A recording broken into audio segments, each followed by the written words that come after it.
presentation of the Oklahoma Sports Network.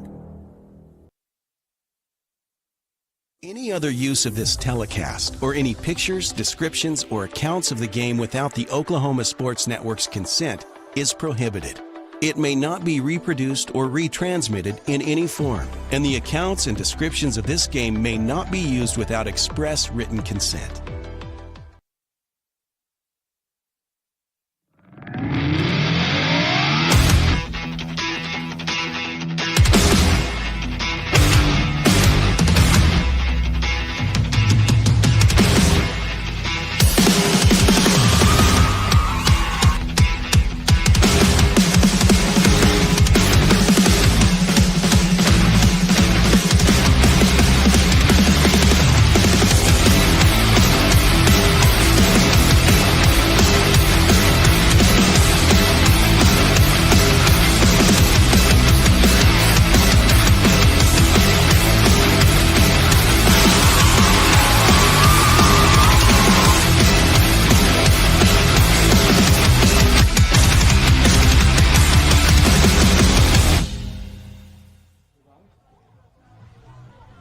We are live from Elgin, Oklahoma, where the Elgin Owls look to continue their win streak, start the season 2-0, and they take on a team from the Lone Star State known for their high school football fever, taking on the Dallas Hillcrest Panthers right here on the Oklahoma Sports Network. Thank you again for joining us. I'm Glenn Brockenbush, joined once again by Vincent Saylor.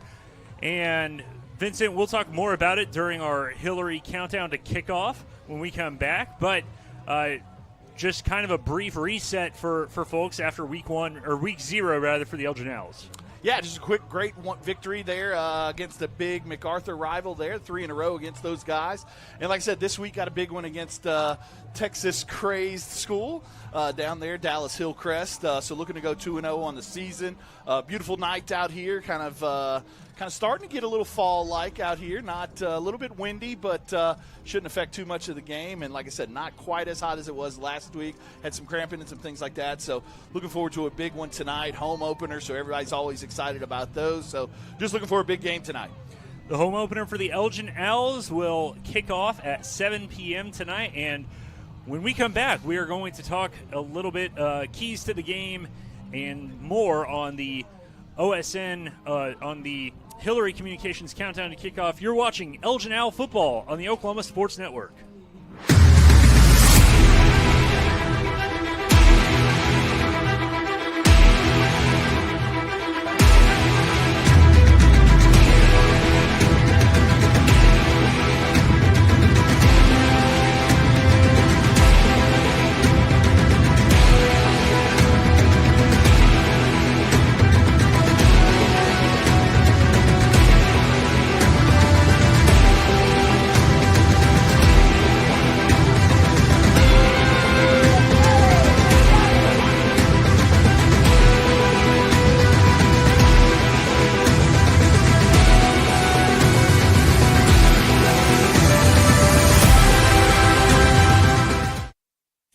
Landscaping and Irrigation has been providing top-rated professional landscape and irrigation services for the past 25 years. They take your vision for that perfect landscaping project for your home, new construction, or business and make it a reality with their easy financing options. You'll want to make sure to ask them about their seasonal services too. 4D Landscaping and Irrigation. Call 510-9983. They say the best way to be a good neighbor is to know your neighbors and give a little help when they need it. And when you need a little, you can find help at Ace Hardware in Elgin. Not only do they offer everything from grills to flowers, paint, hardware, and tools, they offer experience to help guide you through the process. And they're happy to take the time to make sure you can do it right. Ace Hardware of Elgin. They're more than just a hardware store. They're your neighbors. Ace Hardware, 7796 Highway 277 in Elgin. Goodbye, paperwork. Hello, convenience. Farewell, waiting. Hello, personal service. Catch you later, dreaming. Hello, planning. Buy your dream home, connect with a personal banker, and easily schedule an appointment with digital tools from Arvest Bank. Goodbye limits, hello possibilities. Arrow Sign Company has been serving Oklahoma and surrounding states for over 60 years. As a family-owned business, our focus has always been on driving people to your door, not just selling you a sign. From custom sign design and manufacturing to installation and service, Arrow Sign has the knowledge and experience to deliver the ideal sign for you while using materials of the highest quality to ensure that your sign will look great for years and years to come. We design and manufacture our signs for longevity, so you get the greatest return on investment possible. Arrow Sign Company, helping your business thrive since 1955. Are you looking for more than just a job? Barres Foods in Lawton offers a career with a competitive starting wage, opportunity for advancement, life and health insurance, including medical, dental, and vision, as well as 401k retirement plan. At Barres, you can be proud of a company that gives back to the community. But most of all, you can take pride from making a quality product. Barres Foods, making the best tasting hot dogs and smoked sausages, the food America likes to eat. So come be a part of a winning team and start your path to success today.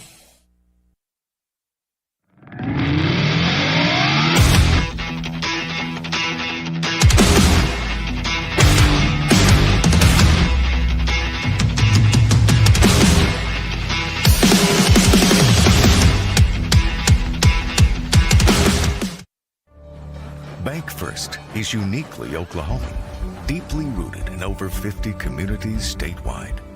From those roots, our investment in education springs forth, helping to raise the Oklahoma leaders of tomorrow while providing financial strength to the business leaders of today. That's the kind of loyalty that helps entire communities thrive. Bank First, loyal to Oklahoma, loyal to you.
Welcome back to Elgin Owl Football Stadium. It is a slightly cooler evening than it was last week. A little bit of wind here in southwest Oklahoma, and we return back for our Hillary Countdown to Kickoff pregame show here on the Oklahoma Sports Network. And as we continue through that, we got the Orchard Group Morgan Stanley football schedule for this season. And as you see, the second game of the year tonight against the Hillcrest Panthers. Next week the Owls will be off. Yeah. And then in 2 weeks, big game against the Newcastle Racers. Yeah, that should be a big one. They went up to 5A, took kind of our place there at 5A. We moved down to 4A and got a lot of returners on that Newcastle team. TJ Bradford looking to kind of see how he was one, I think, maybe the newcomer of the year this year on OSN's Player of the Year for last year. So looking forward to seeing him play. Always fun to get with Josh Calloway and those guys over there at Newcastle. So that one's going to be a big one. But like I said, got to take care of business tonight. Then got an off week before we get to that one.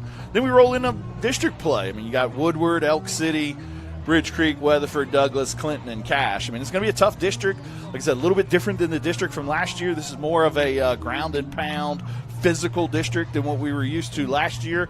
But a lot of things out there for us to do. Like I said, a very winnable district potentially if we can play up to that Elgin standard that we've created the last couple years. But hey, that's why they play the game, and that's why it's all set up that way. So I want to thank Morgan Stanley and the Orchard Group there. Call them today at 580-354-7475. They're our schedule sponsor, so we'll probably talk about that at halftime and maybe at the end of the game. But that's the schedule for this year coming up. Yeah, and the one game that we didn't mention was the one that we hope you watched last week, the 28-7 win over the Lawton MacArthur Highlanders that put the Elgin Owls at 1-0, and the Owls looking to continue that to 2-0 tonight, and as the Dallas Hillcrest Panthers are in town and led by head coach Adrian Medice.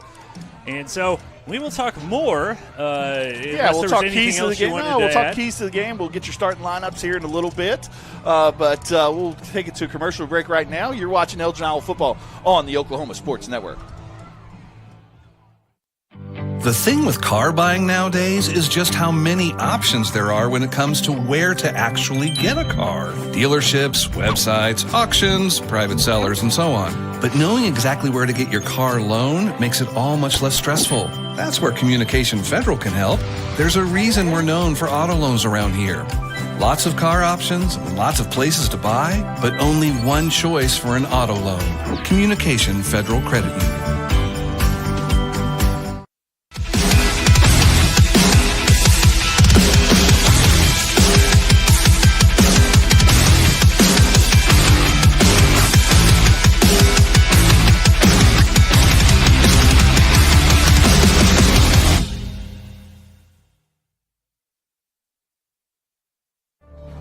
Bank First is uniquely Oklahoman, deeply rooted in over 50 communities statewide. From those roots, our investment in education springs forth, helping to raise the Oklahoma leaders of tomorrow while providing financial strength to the business leaders of today. That's the kind of loyalty that helps entire communities thrive. Bank First, loyal to Oklahoma, loyal to you. Step into the best chapter of your life, one with rheumatology care from a provider who focuses on your well-being and getting you back to what matters most. Dr. Shahzad is dedicated to building long-lasting relationships based on trust and medical integrity with every single patient. Schedule your telemedicine appointment today. Don't let rheumatoid arthritis or other inflammatory conditions stop you from enjoying life. MMG, the power of many for the benefit of one. College is more than just going to class. College is a journey. It's meeting new people and making new friendships that will last a lifetime. It's learning from professors who care about you and your success. And finding out it can be really fun and rewarding. It's discovering that thing you want to do for the rest of your life. Cameron University is all about helping you grow and succeed. Because your success is our success. Lawton Fort Sill Regional Airport, just 1 mile to anywhere, offering non-stop service to Dallas-Fort Worth. Fast, friendly, and convenient without all the hassles. Easy parking, and with close proximity to your arrivals and departures, all in their newly renovated terminal. Here to there in just 1 mile. To book your mile to anywhere destination from LAW, log on to AA.com or call 800-433-7300.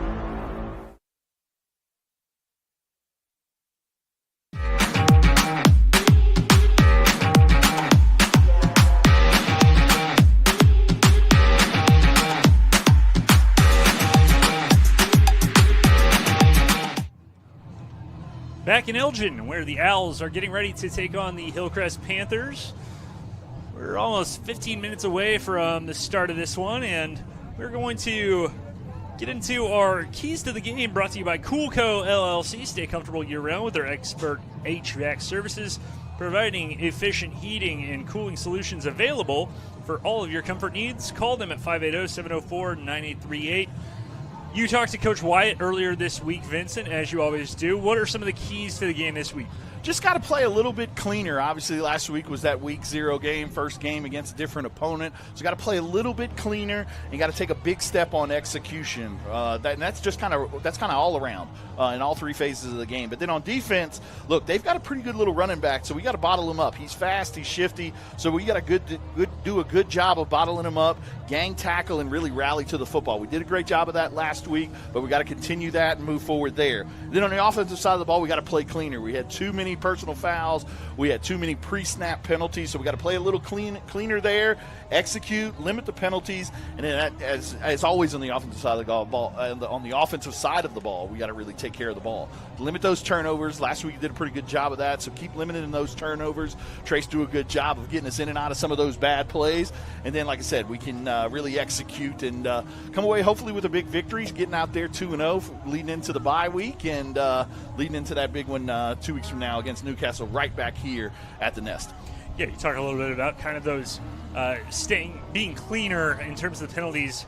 100 yards of penalties in that game against MacArthur last week, and not that MacArthur was, not guilty either. I mean, they had the same number of penalties as Elgin, just Elgin had 15 more yards, and like you said, that's just that, one extra 15-yard penalty. Those can really be deal breakers on a good drive. Yeah, like the one. I mean, Ritson had that 80-yard touchdown run, and it was just kind of a quick little pre-snap kind of false start deal. Didn't affect the play really at all, but then had to get that 80-yard touchdown run back. Like I said, don't do that. He's got over 200 yards and things like that. So like I said, hey, for a week 0 game and only having 2 or 3 weeks to prepare in fall camp, I mean, we did a pretty good job with that. But like a lot of old coaches say, I mean, you see your biggest improvement from between week 1 and week 2. I mean, I know we're week 0 and week 1 or whatever you want to call it, but you see it from your first game to your second game is where you make a lot of improvement. So, like I said, look to clean some of that up tonight and see what we can do on the offensive side of the ball and the defensive side of the ball and limiting those penalties. Yeah, the keys to the game, like you said, are going to be really mostly just stay cleaner, and so that's pretty much it. So we want to thank Cool Co. LLC for our keys to the game, and we also want to thank our pregame sponsor, Hillary Communications, for our Hillary Countdown to Kickoff. And when we come back, we're going to go over the starting lineups, and so, yeah, we are going to go to break. Yeah, we'll be right break. back. You're watching Elgin Out Football on the Oklahoma Sports Network.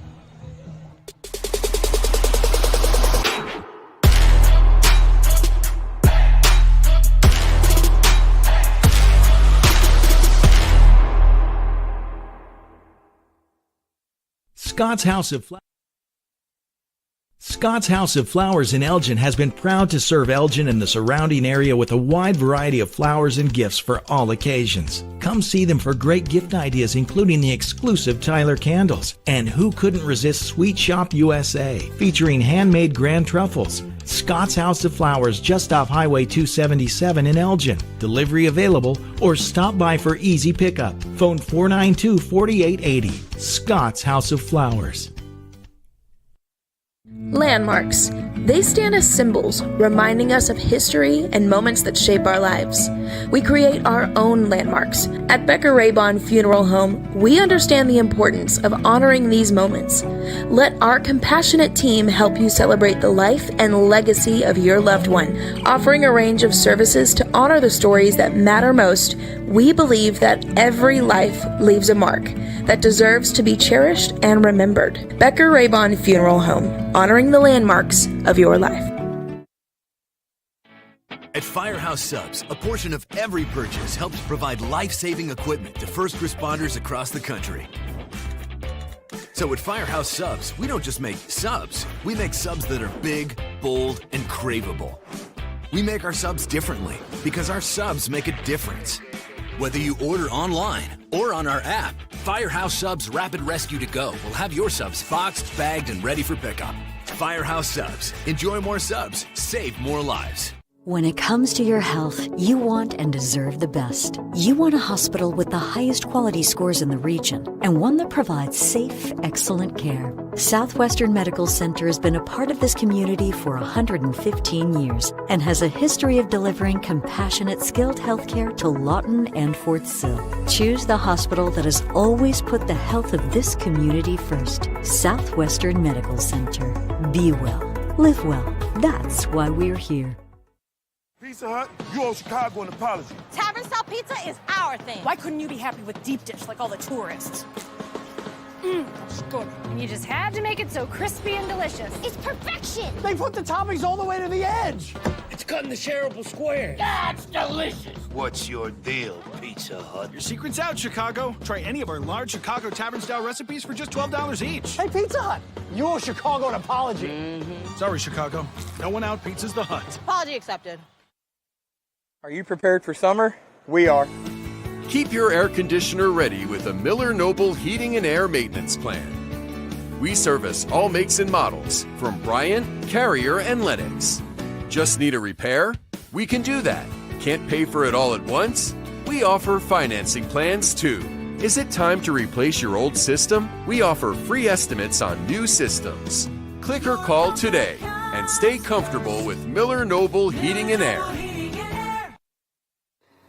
Whether you're buying or selling, today's real estate market is proving trickier than ever. We've been doing this for over 22 years.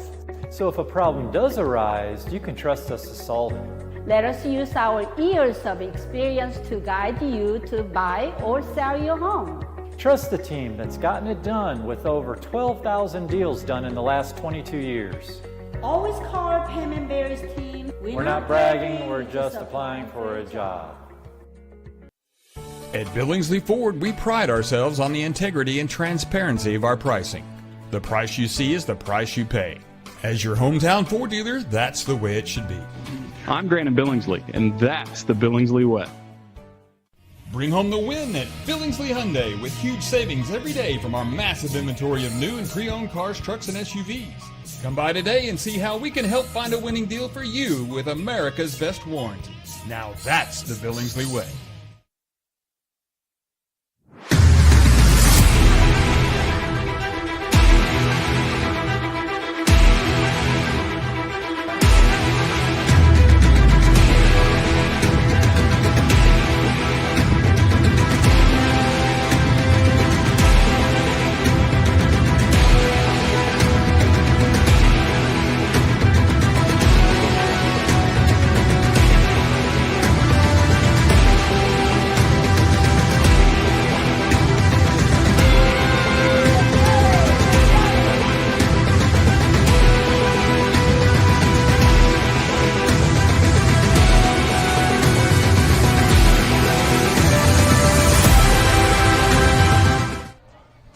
We're back live at the Nest in Elgin, where the Owls get ready to take on the Dallas Hillcrest Panthers. We thank you for watching us here on the Oklahoma Sports Network, and we are getting ready for our coin toss brought to you by Rowan and Robertson. The Oklahoma Autism Network is the center of excellence committed to improving the quality of life for individuals with autism and their families through research, education, and service. Contact them at 580-454-9200. They're our coin toss sponsor. And down on the field for the coin toss, we once again have Joe Abshire. Joe, what do we go? We're out here with the captains, two from Dallas Hillcrest, and the ones you got mentioned, and I'm going to go head referee. All right, gentlemen, my name's Mr. Newton. Tonight, Mr. Wisenhunt will be the judge, or what you used to know as umpire. On your sideline in the first half will be Mr. Snodgrass. On your sideline will be Mr. Dismute, and then Mr. Okay? Gentlemen, we came here to play football. Listen to cussing, foul language. We're not going to put up with taunting. Anything that's a bad impact, we're not going to put up with. Everybody understand that right now? Second thing, I'm not going to tell you how to play your game. You don't tell us how to play it. Fair enough? All right, Dallas, you're the visitor.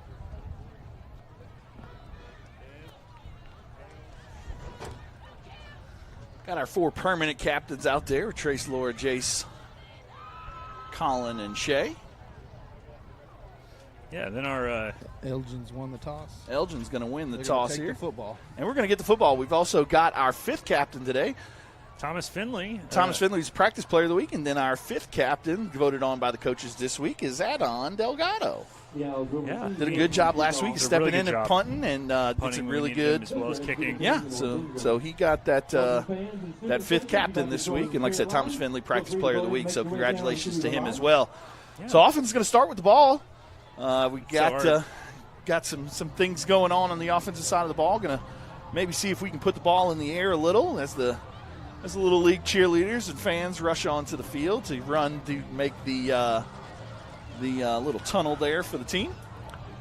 You're going to notice tonight, got something to talk about, though. We're going to notice tonight, for the first time in about 14 or 15 weeks, there's going to be no black flag bearer.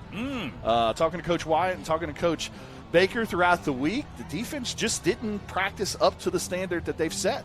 And Coach Baker was not going to allow anybody to carry that black flag because they didn't practice to the standard that they've set forth all year. So, like I said, not going to see that tonight, but I know that's going to leave a chip on the defense's shoulder to hopefully work even harder as this season moves on. So, guys, I'm going to go to Coach Wyatt right here. Sounds great. Thanks, Coach, Joe. Home opener of the year, first one of the year here at home. What are your thoughts? Man, it don't get better than this. Look at the crowd. Look at the people here. This is high school football. All right, well, good luck. Go get them. Thanks, Joe. We also want to thank the rest of our crew tonight, Sadie Hightower and Chris Balvans. Chris is our producer this year, and Sadie, of course, on camera. And Joe informed us earlier that it is decidedly much cooler, he said, than it was on the field at Cameron Stadium last week as the people mill into the stadium. See the Crabtree twins in. I believe it's their birthday. I think it's their birthday, yeah. So happy birthday to those guys. And here come your Elgin Owls. The Elgin Owls clad in all red tonight. Always fun for that home opener, especially for those seniors. Last time they're going to run through that tunnel for the first time for the season, led out by Trey Slower and Josh Adesola, Hunter Jackson. Offense is going to start with the ball today. Let's take a quick look at our starters on offense, brought to you by Letterbuck Excavation, professional dirt work services at reasonable rate, doing business in the Southwest Oklahoma region since 1999. Call them today at 850-580-704-0286. Yeah, and the starting lineups are going to be pretty much the same as they've been. We do want to kind of issue a correction. Starting center this year is going to be this. Won the job in the fall. Had a great game against Mac. That's Jackson Deal. So good for him. Trace Laura last week was 6 for 13 for 98 yards and the 2 touchdowns. And then Adam Eaton, we just saw it was our 2 big touchdowns. Our player of the week, Brody Morrison there out wide. Kason Meyer we're going to see out there as well. And you were about to mention Ritzenmeyer and Braxton Antuna in the backfield have done such a great job. Josh Adesola is going to be out there some at wide receiver. More on the defensive side of the ball. Big Ant Ogamoro at offensive line, along with Jace Williams, Shea Spencer, and I believe Hudson Begley is also our right starter, right guard. And we already mentioned big number 65, Jackson Deal, the sophomore. They're going to be on the offensive side of the ball. So again, we do want to thank our sponsors, including Letterbuck Excavation and Hillary Communications for our pregame show. That has been Hillary Countdown to Kickoff. But now, speaking of sponsors, you know what time it is. It is time for the kickoff. And as always, it is brought to you by Wayne's Drive-In. 2 wonderful locations in Lawton for your pizza, burger, cherry limeade, whatever you need. Best milkshakes in town, whatever you need. And come on, everybody, let's go to Wayne's. And we are going to get started here as the kickoff from the Hillcrest Panthers. It's going to be from their kicker, number 33, Noah Raphael, the senior, as Hillcrest in their black pants, black helmets, white jerseys, and let's play football as the kick will go into the end zone. Great kick by Raphael. Yeah, so he's kind of got more of that traditional kicker build. Definitely probably a soccer player, I would say. But we're going to see the Elgin Owls take over after the touchback. They're going to take over at the 20-yard line, and as always, as it has been for 4 years. Nearly every game for the past 4 years, it's going to be Trace Laura, number 3, captaining kind of spearheading that offense, and we're going to see the pistol formation 4 wide with the 5 down lineman, and he's going to check with his lineman at the line of scrimmage. Ritzenmeyer in the backfield. And it's going to be a quick pass to Eaton. He's going to turn around. And he's going to bowl into a defender and then get very close to about the should be right at the 30. Yeah, just a quick little stick right there. Getting the ball to Adam. Adam had a great game last week. 4 catches for 115 yards and those 2 touchdowns. Like I said, getting him the ball early and getting him in some space. And good catch after the run there for about a 10-yard gain for a first down. So that good start there, getting Trace a little warm. Still staying in this 4 wide receiver look. Going to take a shot here. He's got Brody. He's got Brody Morrison. Oh! Right through the breadbasket on Brody. Man. Brody is usually sure-handed. Definitely probably wants that one back, but great throw. Looking for us to come back to that one maybe later in the game. It's a tough one, though. But, that is tough. But it's okay. You live to play another down. 2nd down and 10 here. Yeah, it's in our first quarter sponsor, we are actually going to tell you about here just in a minute. Got a little jump off sides there. Probably going to get us 5 yards here. Going to make it 2nd and 5. Trace does a good job of that. Good job by the offensive line of locking in there and holding their water and not jumping off sides. So it gives us an easy 5 yards. So and it gives us time to talk about our first quarter sponsor, the Lawton Firefighters Association, proudly serving this community. And we thank them for everything they do, not just for Elgin football, but, I mean, firefighters, I could not do that. Just a blanket statement. But high snap, he's going to hand it off to Meyer. Ritson is going to bowl into a couple of defenders as he's brought down after a short gain, and it looks like a couple of Panthers there. Looks like number 7, Luke Stevenson, and number 77, Luke Lacey. A pair of Lukes trying to bring down Ritson there. Little high snap right there, so kind of messed up the timing of the play. Ritson kind of had to wait. It was outside zone, so that's kind of a timing type run. Ritson had to wait for Trace to get out there to him because of the high snap. But stretching see if we can pick it out right here. Stretching out this defense, they're playing 1 safety, it looks like, and we got a little bit of movement. It looks like it's going to be called on Panthers. And it'll give us a first down and reset those chains. Yeah, Hillcrest out of Dallas Independent School District. They played W.T. White, also out of Dallas last week. They lost 31-6. It's located in North Dallas. Yeah, I had to do a little bit of Google Earth to kind of figure out where it is, because there's when you say Dallas, that can mean about 25 different things. As Laura is going to spin around, he's going to throw. He's got a man open. It's Morrison. He's going to be pushed out of bounds, and then finally wrestled to the ground is Brody Morrison. Yeah, just that deep comeback right there that Trace does a great job when he's rolling to his arm side to get that ball out there to Brody, and Brody makes up for that earlier one with a big catch right there. Great pitch and catch, but, man, Donnelly coming across was wide open. They'll come back to that one. Yeah, Colin Donnelly, usually our defensive stalwart, also plays kind of that more like a blocking tight end, but definitely has caught passes, caught some touchdowns last year as well. Look for him to get involved in the offense. Another high snap. It's going to be up the middle with Ritzenmeyer. He's got a first down and then some. He's going to be wrestled down finally at about the 24, 25-yard line, or 26 rather. Yeah, just an inside zone run right there. Great job of running behind his blockers and then putting those pads down and getting some extra yards after contact. Anthony Ogamoro, hard to miss, big 55, and playing on that right side of the well, this time they're kind of swinging, a little swing over there, and kind of an unbalanced line. Yeah, unbalanced line, and it's Ritzenmeyer. He's got more to run, and he's in the end zone for an Elgin touchdown. Great run right there.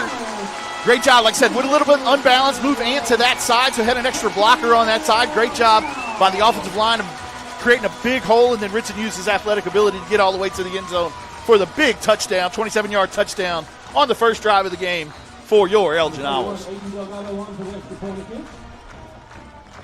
And Adon Delgado with Boleto with the hold. The kick is up.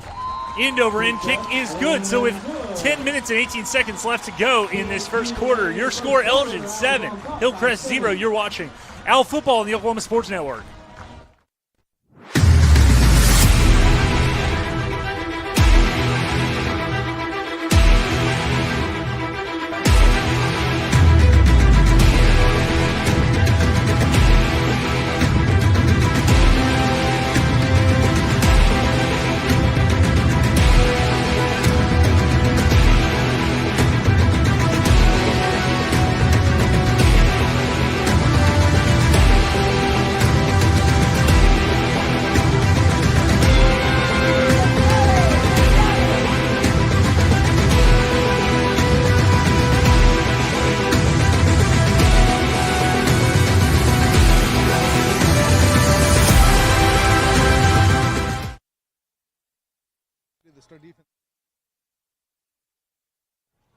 right, we are back, and kicking off is Adon Delgado as just a minute 42 it took for Elgin to get on the scoreboard a week after. Took him into the second quarter to get on the scoreboard against MacArthur. So a 27-yard touchdown run by Ritson Meyer has the Owls up 7-0, and so we are going to see the Owl defense for the first time here in a little bit as Delgado gets ready to tee it up on the 40, and that brings us to another Wayne's kickoff. Wayne's drive-in kickoff located 2 locations in Lawton. Come on, everybody. Let's go to Wayne's. It's going to be a short end-over-end kick. He's calling for it right at about the 30, so Hillcrest will take over there. So we didn't have a chance to really talk about all of the starters, certainly not on defense. So more of our starters from Letterbuck Excavation. That defensive line spearheaded by Chase Williams and Shea Spencer, but we're also going to see Tristan Kephart and Philip Peaveshy, number 45, kind of in a 4-man front when they can. And then the defensive the linebackers going to be Colin Donnelly, Ritson Meyer, Braxton Antuna as well, and you're also going to see Casey Meyer in there as well. Bryce Martin, Brody Morrison, Hunter Jackson, and Michael Adastola, your main defensive backs. And so we bring it back for 1st and 10 from the 30 for the Panthers. They send a man in motion. Snap, handoff to the running back, and he's immediately chased behind the line of scrimmage. Slung down by CD, Colin Donnelly, and we've already got a penalty flag. We'll see what that is. Yeah, it's going to be an interesting call. I didn't see much there. Colin is confused, as I think we are a little bit. Sideline warning. Okay. Sideline warning, okay. So the coaches are told to kind of keep their toes, pull an Isaiah Likely from last night. Keep your toes off the green, but great job right there. Shea getting some penetration and forcing that outside. And then great job by Colin to rallying to the ball and getting them down for a large yardage play. Like I said, want to keep them behind the sticks. Keep them behind the sticks, good things can happen on the defensive side of the ball. That looks like number 10, Asher Randall, the junior, is the quarterback for the Panthers. And slow-moving play. He's got a man open, though. Soft spot in the zone, and he's going to be brought down. It looked like that was Obana. Jacoby Obana with the catch, and Ritson Meyer there with the tackle. Yeah, good job around. Like I said, kind of came on a blitz, but then once that ball went over his head, kind of turned back and peeled back and was able to get the tackle. So brings up a real 3rd and long here. Like we said, like where we like to keep him. See what Coach Baker decides to come with here. Probably some pressure, but we'll see what they do here on this 3rd and long. Jugs are out. If you can hear the crowd noise as he's going to throw across the middle. It is high, and man, Brody, even if Obana catches that, Brody Morrison knocked the bejeebus out of him, and he's down on the ground. In fact, we're going to take a timeout. You're watching Owl Football on the Oklahoma Sports Network.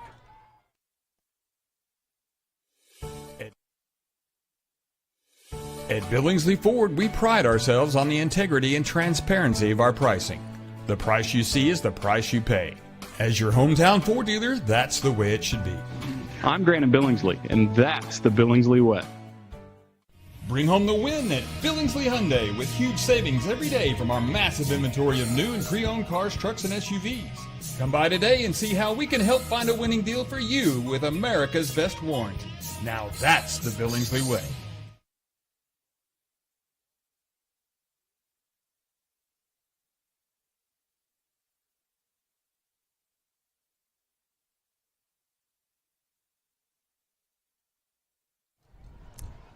We are back. Probably bring up a punting situation here. Yeah, as Obana was helped off the field, the receiver for Hillcrest, who is hit very hard by Brody Morrison. Glad to see that he's okay. Yeah, just a deep crossing route right there. Kind of a little high, but Brody was right there with him and kind of had the big hit right as the ball was hitting his hand. So good job of coverage right there on the backside. Hillcrest bringing another man out on the line to have the 5 blockers. They're going to run a little bit of a motion on this punt, and it's going to be a low snap. Kick, not great. It's going to go to about the 40 and take a very favorable bounce for the Panthers, as that is going to roll down right down to about the 21, almost the 20-yard line. So very good. Man, it's almost as if he heard me say not a great kick at first. He's like, hey, I'll show you, announcer, man. Until the roll's over there. So, good job by him of getting it out of there. And like I said, took a fortuitous bounce for them all the way down the field. Look at you studying. Hey. You went to school, too. Yes, I almost did. As if you have more degrees than I do. I have a lot of those. I don't use many of them, but I was going to say I have one, but my mama part paid of for mine. all of them. I was going to say part of mine was for journalism, so you'd think I would know all the big words, but I choose not to use them. It hurts my brain sometimes. So, 1st and 10 from the 20. 3 wide, and high snap again, and it's going to be a handoff. Ritzenmeyer following his blocker, stiff arm. He's going to be moved out of bounds, but not before another first down for number 34, and Ritzen with some more movement, moving the ball. Yeah, like I said, last week didn't have any issues. Like I said, just a couple so far, a little high. I mean, that's good. That does affect the play because, I mean, a lot of our offense is a timing type deal, whether it be the run game or the pass game is kind of a timing type offense. And when those snaps are there, but look for him to adjust those as we move forward throughout the game. So 14-yard run by Ritzen. 2 receivers to the right, 1 low side of the screen, and it's going to be play fake. And he's got Ritzen coming out of the backfield. He's caught it. He's at the 40. He's at the 30. He's pointing to the crowd, and he might get in the end zone. He will. Touchdown, Elgin. Yeah, just kind of a quick little throwback, not a screen, but a throwback to Ritzen there after the fake run, and he was wide open there. Good job of him. Probably want to take that point back, but kind of pointed into the camera there, Braden Thomas. But goes all the way in for the long touchdown pass. Good throw, good catch, good run. Touchdown, Owls. Woo! Another touchdown there. Yeah, man, it's almost as if you I love hearing the woos. As we're going to have the snap, the hold, the kick. It is up, and it is good. So, with 8:38 left to go in our first quarter, the Owls lead 14-0. You're watching Owl Football on the Oklahoma Sports Network.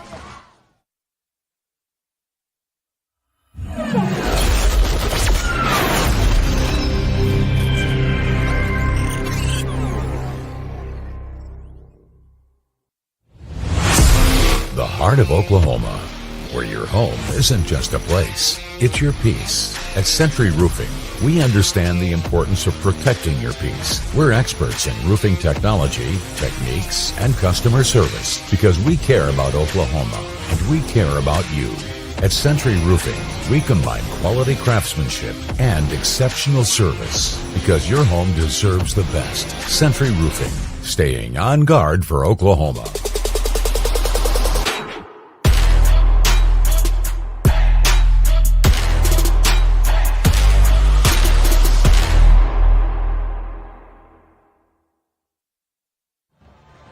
We're back at the Nest where Elgin has a 14-0 lead over Dallas Hillcrest. Adon Delgado ready for the Waynes driving kickoff. Come on, everybody. Let's go to Waynes. It's going to be a little short again, right at about the 31-32. So the Dallas Hillcrest Panthers will bring their offense back. And so our scoring recap brought to you by... Our drive summary brought to you by R&J Motors, 580-492-5900. Proven track record of providing top-notch automotive services. Located at 8023 Oklahoma 17. Two-play scoring drive, 2 plays, 80 yards. The 14-yard run by Ritzenmeyer and a 66-yard pass. Laura Meyer puts him in the end zone. And so, Ritzen's second touchdown of the day. His third way he scored so far this year. He's got a passing touchdown, a rushing touchdown, and now a receiving touchdown. Pass to the tall receiver tight end, and he is brought down, and it looked like Bryce Martin was trying to hold on for dear life.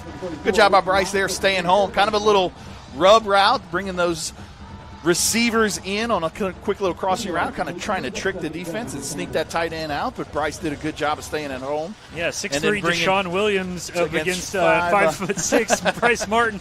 Bryce probably wants to have a word with the people that make the rosters. I thought I thought the program was supposed to add a couple inches and a couple of pounds. That was 5'6" it might. Oh, okay. I love Bryce. Handoff is going to be up the middle. He's going to be brought down. Looked like Kephart kind of was in there. Colin Donnelly as well. And it looked like number 59, Hudson Begley, was out there as well. Yeah, good job of kind of rallying to the ball right there. Good penetration by the defensive front. And then, like I said, kind of cleaned up there by the back end by Colin and Ritson. Brings up another 3rd and long. It's like I said, it's where you want to keep the offense if you're on the defensive side of the ball, because 3rd and long, a lot of bad things can happen for the offense. And let's see if the defense can take advantage and maybe get a turnover here. Yeah, and you were talking about that running back that Coach White talked to you about. We were talking about Isaac Dorn. It's kind of hard to read some of the jersey numbers from up here, but they're going to send him in motion. We've got rush off the edge. It's Ritson Meyer, and we've got Meyer bringing him down. Or no, sorry, Bryce Martin, and it was Dorn again. And it is going to be 4th down, it looks like. Looks like they're going to punt, bring on the punt team. Might probably go punt safe right here. Only got 1 yard to go. Yeah, they're on this side of the 40, but they're already down 14-0. So might see us kind of keep everybody within 5 yards of that line of scrimmage and keep kind of a punt safe going. I would definitely think so. And then also we got a new kick returner back there this week. Oh, wow. Yeah, looky there. Ritson back there. Brody was back there last week. And it's up the middle. It's a fake, and the up man is going to be brought down. Yeah, sniffing it out was Hunter Jackson. And that's why you play that safe punt safe right there, because like I said, that part of the field already down 14-0. Strong possibility that they were going to do that, and way to stay home by that special teams unit. Good job of tackling them short of that line to gain. So turnover on downs brings the ball back to our offense. Yeah. So far, so good in the offense. 2 drives, 2 touchdowns. Ritson's got in the end zone for us both times, 1 through the air and 1 on the ground. See what they come out with here. Defensive coach Jack Baker, man, you can tell he was really fired up about that one. Yeah, it wasn't, like I said, it wasn't the greatest week of practice for the defense. Kind of didn't live up to that standard that they've created. So good to see them come out so far and have a good game. 1st and 10 for the 41. Laura's going to throw it deep. He's got Morrison fighting, and he's caught it. Brody Morrison amends for his earlier drop, and that's going to put us inside the Rising Eagle Brewery red zone. What a catch by Brody.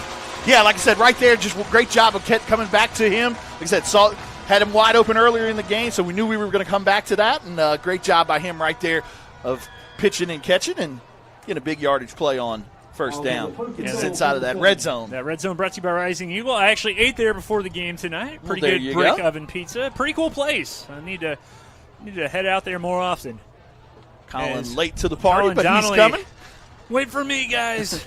9 seconds left to go. It's a new formation we've got. And we got Ritson Meyer, kind of a wildcat. Everybody on the line, essentially, except for Ritson. He's going to bowl his way into the end zone, or almost. Yep, I think that's the right call. He was down just a hair short. Okay. But, yeah, look at the way that this formation is set up. We've got all of our big guys in. Brought in. Trace Laura's not coming back out, so no. they're just going to try and. You got Colin right there, Kobe Morton right there. Like I said, bring in some extra offensive linemen and some beef. Saying, you know what we're going to do, try and stop it. And Hillcrest does try to stop it, and they can't. 3rd touchdown of the night for Ritson Meyer. Touchdown, Elgin. Woo! Yeah, Ritson gets in on the 3rd time there. Kind of met in the hole, but able to push the ball over the line to gain. And big touchdown there. Makes it 20-0. Your Owls here with 5:29 left to go in the Lawton Firefighters Association 1st quarter. Missing somebody again. Nope, missing a ball. Seems like something you should need for football.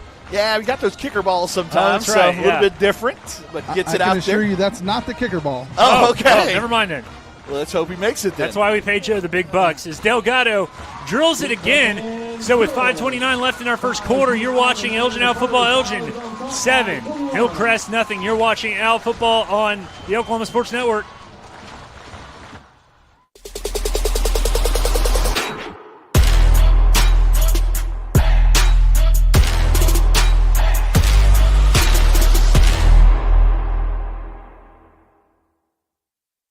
Clothes nowadays are so expensive. And no matter how good a sale is, you still walk out spending hundreds on barely anything. Goodwill is the place to go. We have a wide variety of affordable clothing for all ages. To help you save, we have weekly specials from half off to 99-cent items. Make sure to check out our colors of the week before you start shopping to get more for less. Save at your local Goodwill today.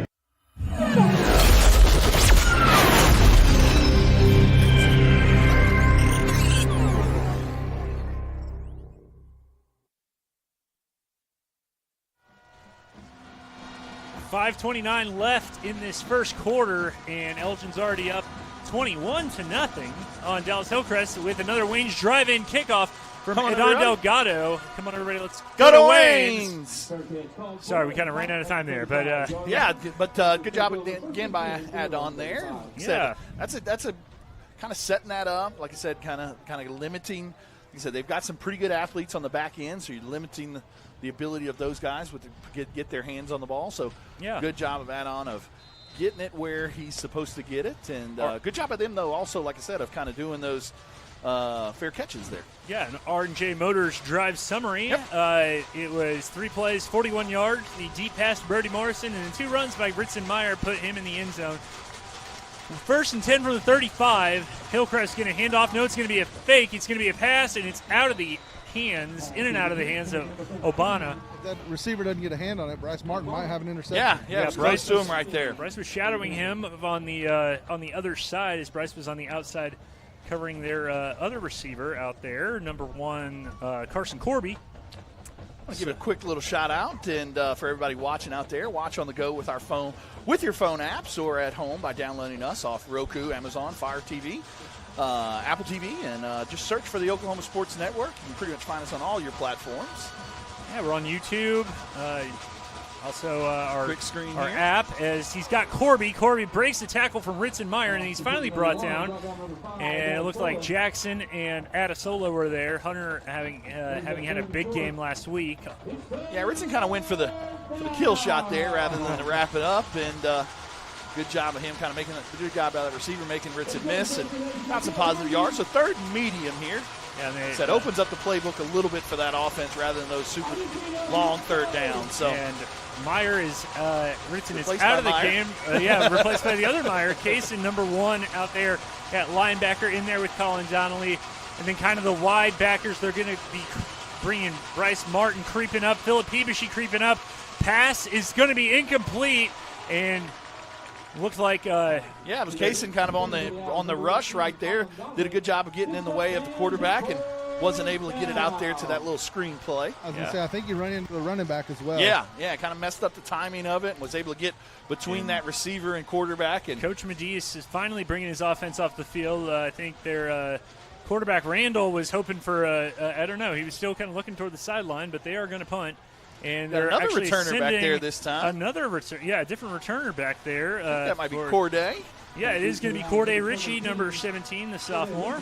Yeah, like I said, got his hands on the ball a couple times last week. Like what we see from him when he gets his hands on the ball. So see if he can maybe make a difference in the return game. They are going to punt this time, and really nice punt through the air. Ritchie's going to field it at about the 14. He's going to try to evade a tackler, and he's sticking to him like glue.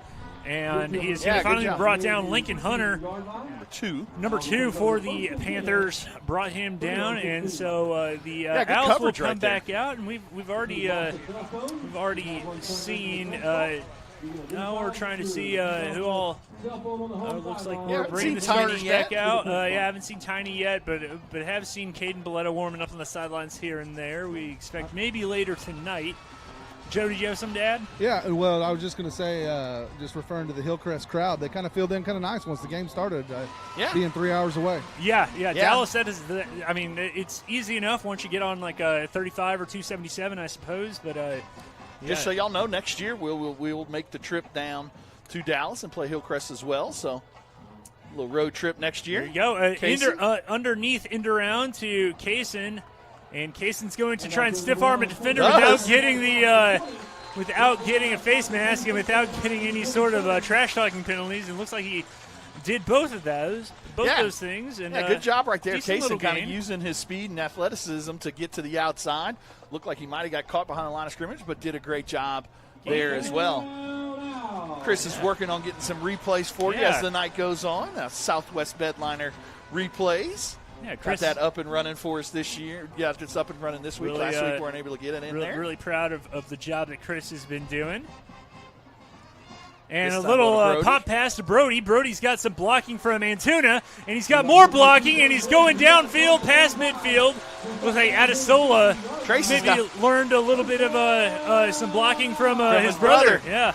Tracy's got to love that one right there because that's going to go down to the book as a pass. Yeah. Little pop pass right there. Gets like I said, tosses it about 6 feet. We talked a little bit about that last week. That for you quarterbacks, you pat-statting fools. Just like, I just got to toss it a couple of inches to get it all the passing yards. Hey, that makes up for that one earlier. Yeah, I guess it does. Yeah. So less about the yards and the more football about gods knows what they're doing. More about the incompletion if something goes wrong. That's true, yeah. Yes, exactly.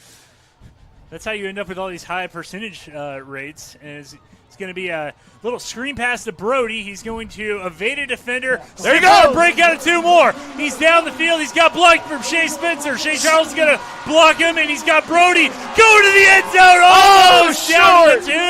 Down to the 1, Brody Morrison. Hey, great job right there of Brody of waiting and being patient, letting Shea get in front of him to create that block, and then almost gets in the end zone there. Just comes up quite short. Man, speaking of a great job, as we take a look at the instant replay brought to you by Southwest Bedliners with Chris Balvance, quick on the draw on the replay is going back to that big jumbo set here.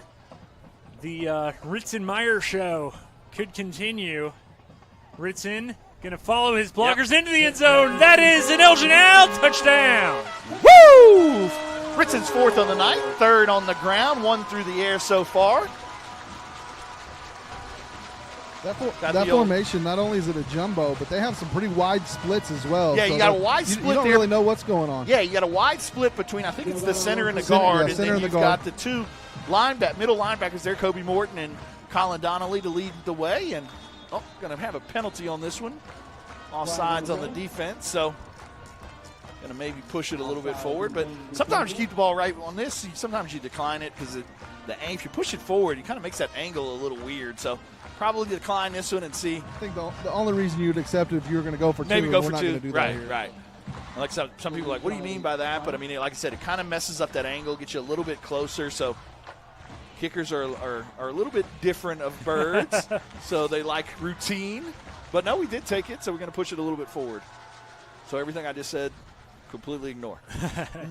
Delgado's kick is up. It is good. So with 3:33 left in this first quarter, Elgin 28, Dallas Hillcrest nothing. You're watching Elgin football on the Oklahoma Sports Network.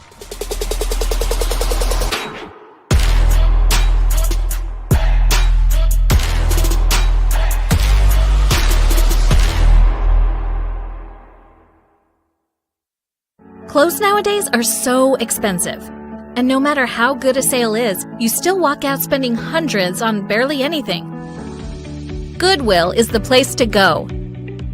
We have a wide variety of affordable clothing for all ages. To help you save, we have weekly specials from half off to 99-cent items. Make sure to check out our colors of the week before you start shopping to get more for less.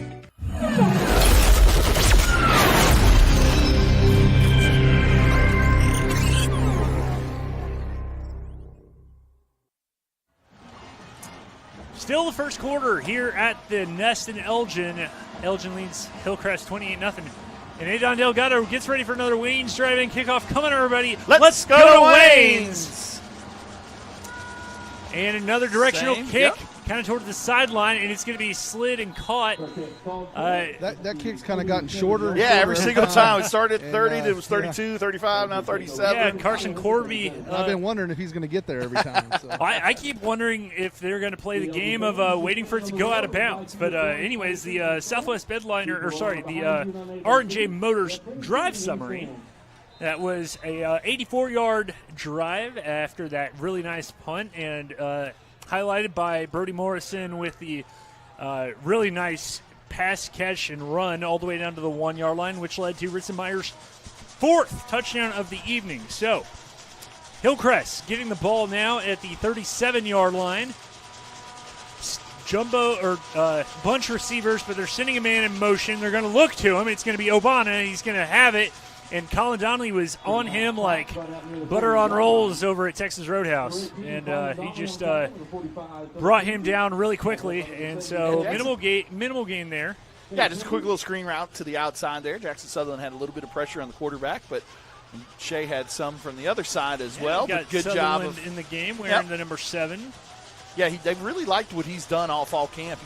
He's really picked it up on the defensive side of the ball. Also, you'll see him probably some tonight at that tight end position as well. Put on a little weight in the offseason. And sophomore. 2nd and 7. It's going to be a fake handoff. Begley and Spencer are bringing it, and he's going to throw it. It's going to be tipped and just to a sea of red. Yeah, great job of coverage on the back end there. And that was going to be a tough catch by Obana anyways, but even if he catches it, that is a first down, but he had about 5 dudes around him, so it was going to not be much yak afterwards. So brings up another 3rd down from the 40-yard line as Asher Randall really just hasn't had – it's not as if they've, blocked poorly or had bad looks. It's just poor communication or poor execution on some of these plays for Hillcrest. And so they're going to send the running back out. It's going to be a quick screen. Obana, he's got it. He's got running room, and he's going to be out into Elgin territory, still running, out at about the 40, 38-yard line. So biggest play of the night for Hillcrest. Yeah, man, just a really great play. Yeah, great design there. Kind of looked like it was going to be a little screen flare route out here to the running back who was in motion there, but kind of slipped that receiver inside there and was able to run away from a couple people and get a big yardage play there on 3rd down. Yeah, not to say anything about it is one thing that you definitely see more in Texas, but especially in some of these bigger metros is, the spread offense is by far kind of what they do. When we've seen some of these teams that we were blowing out sometimes last year, they're running more kind of these run-based offenses. So definitely spreading it around are the Panthers, but they're going to run it here, and he's going to be brought down by number 35, Kobe Morton. Good job right there from his inside linebacker spot, giving Colin and Ritson looks like Ritson a little rest right now. Colin's still out there. Linebackers right now are Philip Peebushy, Kobe Morton, Colin Donnelly, and Jackson Sutherland. Up front, we've got Hudson Begley in the game, Tristan Kephart, and Shea Spencer. So 2nd and 10 from the Elgin 37. Just under 2 minutes left to go in this opening quarter. They're going to hand it off to Dorn. Dorn doesn't have a lot of room. Corby was trying to hold off almost the entire Owl defense by himself, number 1 was. And when you send most of a defensive line up against a wide receiver, there's going to be only one real result. Yeah, great job, though, there. Pursuit by the defense and on that outside zone play. And brings up another 3rd and long. Right. Just gang tackling right there, flowing to the ball. Brings up a 3rd and long here, probably 2-down territory, down 28 here in the first quarter and on your side of the 50. Don't necessarily need to pick it all up, but if they could get maybe 6 or 7 yards, put themselves in a decent position for that 4th down. They've got 3 receivers to the top of your screen, 1 down to the bottom. Dorn in the backfield at running back. Yeah, going to be a false start. There's going to be a false start as Randall was looking to throw, but it is a false start. So we're going to back it on up. I think that right tackle may have kind of got out of his stance a little early. It almost looked like there was a few of them, like the center didn't snap it quite on time. And we were talking earlier before the game, talking to somebody kind of about, these Hillcrest guys. Definitely some beef on the offensive line. Some big old boys, including number 77 right number there. 72. They're 3, the right tackle. Yeah, number 72, Jeremiah Howard, listed at 6'3", 340. And Hernandez, number 74, listed at 360. Randall's going to throw. Peebushy coming after Big Phil, bringing him down, beheading him, or at least removing the helmet. I know I talked about maybe 2-down territory, but right now after the penalty and the long sack, Randall will have to leave the game regardless. But, at that point, I don't really know what you do from your own 47 when you've got so many yards to go. You'd have to get the Elgin 28, if not the 27, to get the first down. So they are bringing the punter back out. Great job by Philip Peebushy there, though, staying home and able to kind of got one paw on him. Didn't know if he was going to be able to bring him to the ground, but got to bring him down to the ground with that one paw and brings up a long 4th down here. Probably going to punt it away. Corday back there again. See if he can get his hands on the ball again. Oh, they are going to run the quarter out. So that finishes our Lawton Firefighters Association first quarter at the end of 1. Our score, Elgin 28, Hillcrest 0. You're watching Out Football on the Oklahoma Sports Network.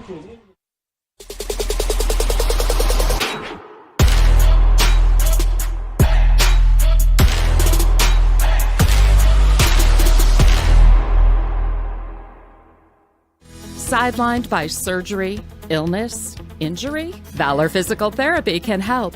At Valor PT, our skilled therapists create a rehabilitation program individualized for you, with education and encouragement each step of the way.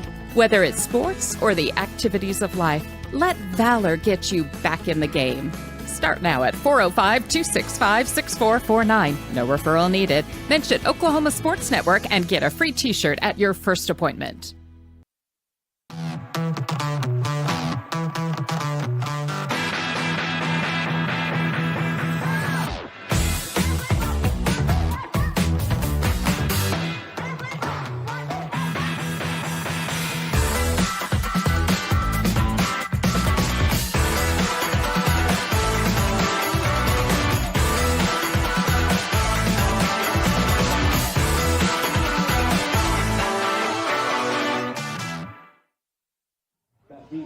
Back for the second quarter of Owl football against Dallas Hillcrest. 4th and 26. Panthers lined up to punt. Looks like Corday is back there to return it. Might have been better served to punt that with the wind, just with 1 second. Yeah, left. That's not a Yeah, bad, not a not a bad bad idea. thought. That's what it is Joe. when you're down 28 to nothing. Yeah, take what you can get. But the looks like they're going to run one more man back out there, and the second quarter is going to be brought to you by the Lawton Fraternal Order of Police, Lodge 98, and the Lawton Police Officers Association, serving the Lawton area and the community. Good punt away, and Ritchie is going to just let that go. Yeah. Corday Ritchie is just going to watch it bounce all the way down inside the 10, down to about the 10. So that is where the Owls will take over once again on offense, as we see a lot of the quite a few of the starters still in the huddle heading back out there. They're definitely going back out on offense. Yeah. I mean, like I said, it's 28-0 second quarter. See if you can kind of. So they still have to get in game shape still early in the season, so you want to get them some work. And Newcastle's no slouch next week. No. Obviously, you got a week off next week, so you can kind of rest those guys. So probably going to see the starters through at least the first half. It does look like you see Joey Ariano down at the bottom of the screen. Or him and Corday up, Corday's Corday. up top so as we well. do have some substitutions. And it's going to be a pass from Laura. He's looking deep. He's pump faking. He's looking again for Ariano, and is tipped. Intercepted, or was it incomplete? No. They're going to call it incomplete. Man, Great job, Joey, right there, becoming a defensive back. Once the ball was in the defender's hand, he kind of came back and started hand fighting a little and got it out of there. Trace kind of waited a little too long in that one. He kind of double pumped a little. Might have not had the laces he wanted him to. I think there was somebody in his face. Yeah, actually. so he kind of sidestepped it a little, kind of threw that one a little late. And but like I said, good job right there of Joey of becoming a defensive back and knocking that ball out and avoiding the interception. Yeah, Paternina looked like was the defensive back who had it, and great job by Joey to kind of swat that out of his hands. That's a surefire interception if he doesn't do that. It's going to be a handoff now. Up the middle, it's Antuna. He's got some blocking. He's up the middle. He's to the 40. He's to the 50. He's to the 40 to the 30. There goes Tiny. Touchdown, Elgin. Woo! Yeah, just a simple little inside zone run right there. Power. Followed those blockers, followed those big guys on the left side, and Jace Williams created a big hole, and Tiny used his speed to get all the way down there. Braxton Antuna with the big, long, 90-something yard touchdown. Yeah, 90 yards on the dot by Braxton Antuna. Probably one of, if not the fastest kid on our team during the summer workouts. He was kind of clocked the fastest, or somewhere in that top three, and right there really showed it once he got in that open field. So we will see Delgado's kick, the left-footed kicker. Kick is up, kick is good. So with 11:28 left to go in our second quarter, our score, Elgin 35, Hillcrest nothing. You're watching Elgin Out Football on the Oklahoma Sports Network.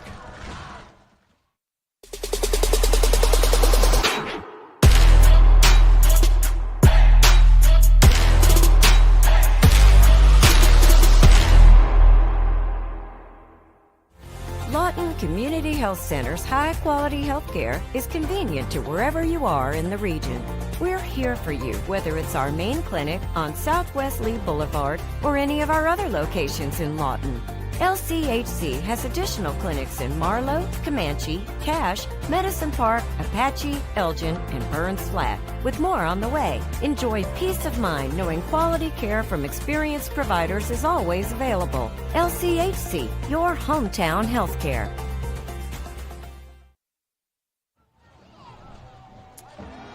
Just 32 seconds into the second quarter, and Elgin already has another touchdown. Long run from Braxton Antuna as Adon Delgado with another Wayne's drive-in kickoff. Come on, everybody. Let's go to Wayne's. And they're got a little offsides, maybe. So we'll have another Wayne's drive-in kickoff. This time with the wind. Looked like we decided to more the merrier. See if we can kick. I'm sure that is your take on that. Cha-ching, cha-ching.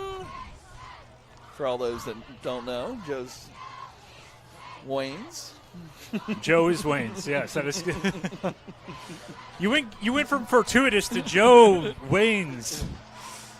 Joe equal Wayne's. No, he is in the Abshire family. They run the beloved drive-in there. Joey Goodman, when I was with the Lawton Constitution, put all of us on that were not from the Lawton area to Wayne's. He always had a Wayne's cup with him. You guys haven't eaten Wayne's? It's like, well, are you buying? Joey's a very good customer. I bet. Go. I bet he tips handsomely. He loves going there. But it's going to be another Wayne's drive-in kickoff. Come on, everybody. Delgado. Come on, everybody. Let's go to Wayne's. Let's get a deep one here, kind of. And it is going to be caught by Obana. He's bringing it to the 20, to the 25, to the 30. And Sutherland wraps him up and just kind of ankle bites him all the way down. He hit him upper body and then, kind of remembered the rule is if they're in quicksand, they can't do nothing. So our R&J Motors scoring recap, 2 plays, 90 yards. And Joe Abshire pointed out a great point. Braxton Antuna is going to go in the box scores having scored that touchdown. Give some credit to Joey Ariano. I know that there's not assists in football, but he should basically get an assist. Yeah. Breaking up that interception gave Elgin the ball back and allowed Tiny to Trace is loving that too. Yeah, doesn't go down on his on his mark. He was so efficient last year, barely threw any picks. Got a quick penalty here. Delay of game against the Panthers in that 1st and 10 from the 28. Going to push him back 5 yards. But can't ask for a better start. Defense has done a really good job so far tonight, keeping these playmakers in front of them and kind of bottled up. Shifty running back that they have done a good job kind of bottling him up. And then, like I said, those receivers kind of keeping everything in front. Great job penetration by the defensive front. And then the offensive side of the ball, what can you say? 5 drives, 5 touchdowns, doing a really good job. Great job by Coach Adam Castro of making some good ball coaching plays. And it's a high pass. It's picked off. Bryce Martin. Pick 6. Elgin touchdown. Woo! Great job by Bryce right there. Stepping in front of the receiver. A little high on the throw, but gets the big pick 6 there. Defensive touchdown. Always fun. And we got the replay brought to you. Yeah, Bryce Martin with the big pick right there. Stepped in front of the receiver and goes all the way in for the touchdown. Yeah, the Southwest Bedliners replay. Great job by producer Chris there. 7515 Northwest Cache Road in Lawton is where you can find Southwest Bedliners. Window tint to spray in Bedliners, providing you the services you need for your truck's appearance. And here's the kick by Delgado. It is up. It is good. It is 42-0. Elgin leads Hillcrest with 11:14 to go before half. You're watching L Football on the Oklahoma Sports Network.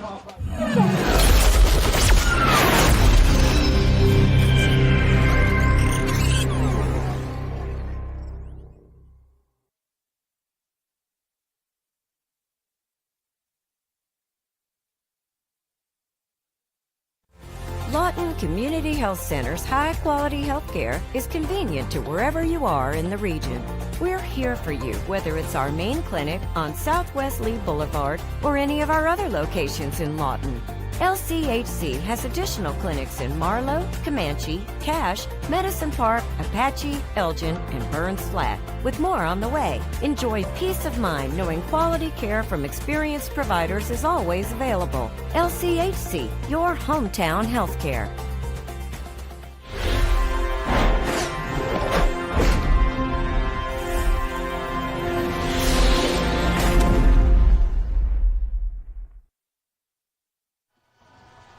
Welcome back to Elgin, Oklahoma, as the sun has set and the floodlights are on.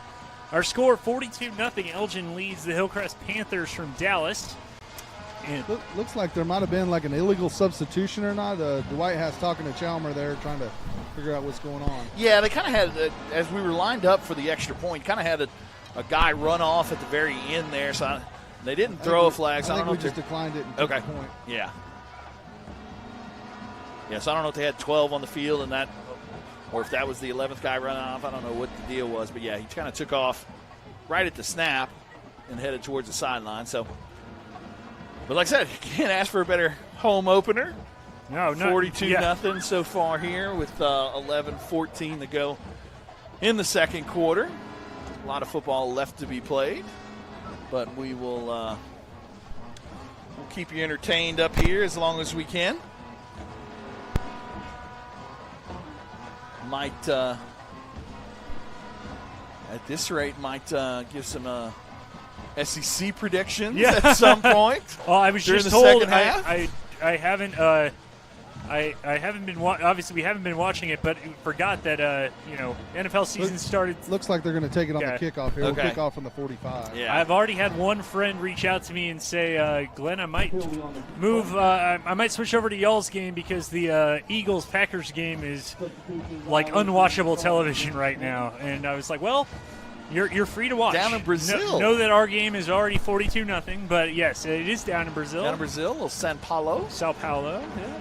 So, not been to that part of Brazil. Been to Rio a couple times. I was going to say the traveling man, Mr. Vincent Saylor. Was in New York last week. And we got another Wayne's Drive-In kickoff. Come on, everybody. Let's go to Wayne's. Kick from Delgado. And that is going to be a deep kick. Caught right at the goal line. He's going to try to move outside. And he's going to be tripped up. And there's the man of the hour, number 24, Martin. Bring him down. I believe that was Obana again. Yeah. Obana is kind of coming up gimpy. Man, he after taking that little hit from beat up, Brody, it's been a rough first half for number 13. Going over kind of the sports schedule here in a moment. But first, we want to give a shout out to R&J Motors for our drive summary. Not really a drive though, because it was a pick six. I'm trying to get into the habit of remembering to do that. Other sports right now. We got an all men's. Or All-American U.S. Open men's final, semifinal. Yep. Be the first time since '06 that there will be a man in the U.S. Open final. I'm guessing that was probably Roddick or Blake in '06. It's going to be a handoff. Dorn is going to be swung down. Kaysen Meyer. Kaysen Meyer, number 1. Yeah, they really like Kaysen, like I said, at that linebacker spot. Like I said, very, very heady, smart player and does a great job. Like I said, he's going to have to fill in some for Colin and Ritson this year, a little bit more than last year.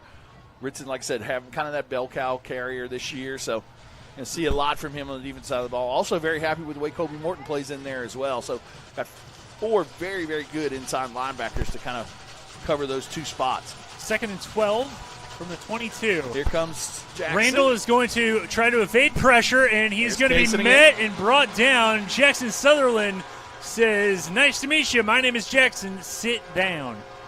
Jackson Sutherland. That was Kaysen Meyer, rather.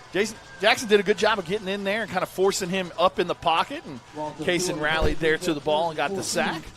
Brings up a 3rd and long again. Got 10:30 to go here in the second quarter. Glad to see everybody back in the nest. It's always fun. It's really cool to see how many jugs people going. are here.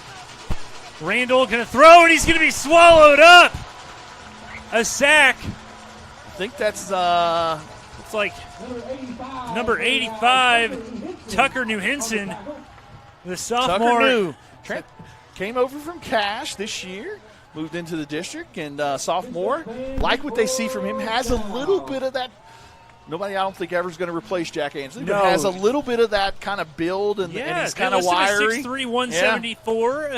Definitely wiry. Yeah, kind of, like I said, reminds you a little bit of Jack. Only a sophomore, but like what they saw from him over the camp, and so good to see him getting in there and getting the sack. Corday back here again. See if he can get hands punt on the ball. And spirals out of bounds. Short punt. Go. Little That's caught Coach by Coach Wyatt. Wyatt. Yeah. He got those defensive back skills still in the bag, doesn't he? Bring him back to his old playing days right there. Catching punts here at Elgin Field. So, but, the offense has done a great job. 9:32 left to go in this one, Glenn. And can't ask for a better start. And great job by the defense, great job by the offense, and even special teams is doing a good job of covering kicks and doing those things. Got the big stop on the fake punt as well. So all three phases of the game doing a really good job tonight so far. 3 receivers to the top of your screen. Pistol formation. Ritzenmeyer in the backfield. It's going to be handoff to Ritson. He's going to follow Shea Spencer, and he's going to be first down and more, down inside the 20, and that'll put him inside the Rising Eagle Brewery red zone. Ritson thought he had that one, but kind of put his hands on his head after it, but was able to get down there inside of the red zone here.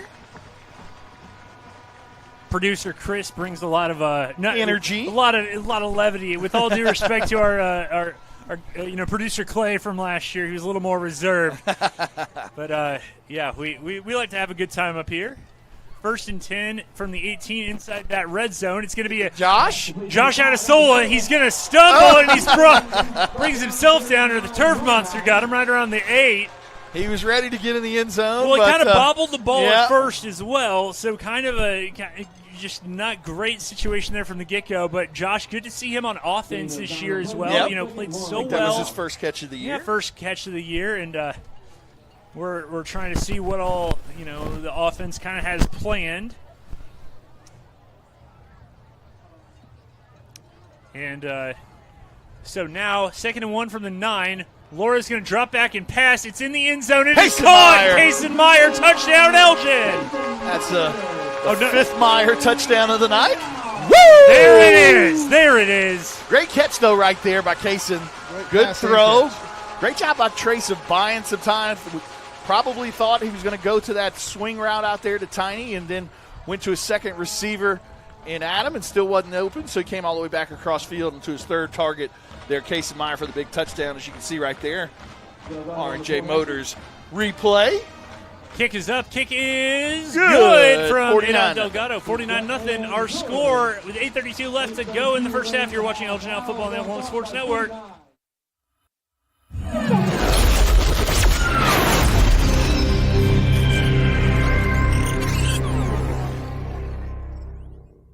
Your job can get dirty. You need a solution. At Waste Solutions, we offer front-end loaders, roll-off containers, and dumpsters for any job, large or small. We also provide residential trash services for Lawton's outlying communities. We've got a solution for small businesses, contractors, construction companies, and everybody in between. We're a locally owned company, and we've been serving our community for 21 years. We love Southwest Oklahoma, and we take care of our own. Every dirty problem has a solution. Waste Solutions. Click or call today.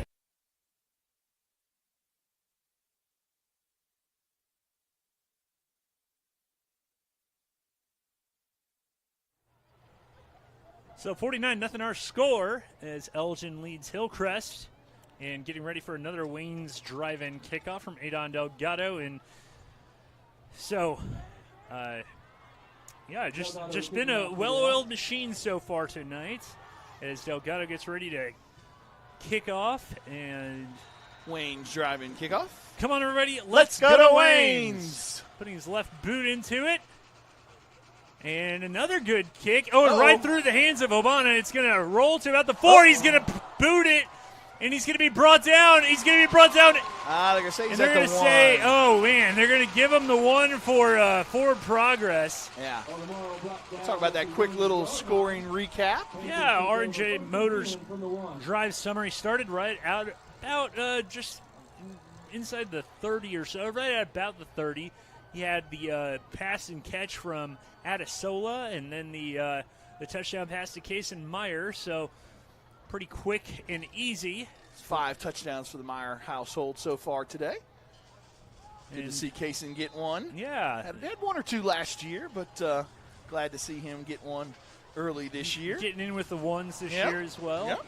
So we'll see Hillcrest on offense to go back on the field, and then in a little bit we will kind of remind you a few things about the Oklahoma Sports Network. Some of our family schools are in the OSN family, and it looks like we got some movement. Nowhere else to go, really, so it doesn't matter much if it is against the Panthers.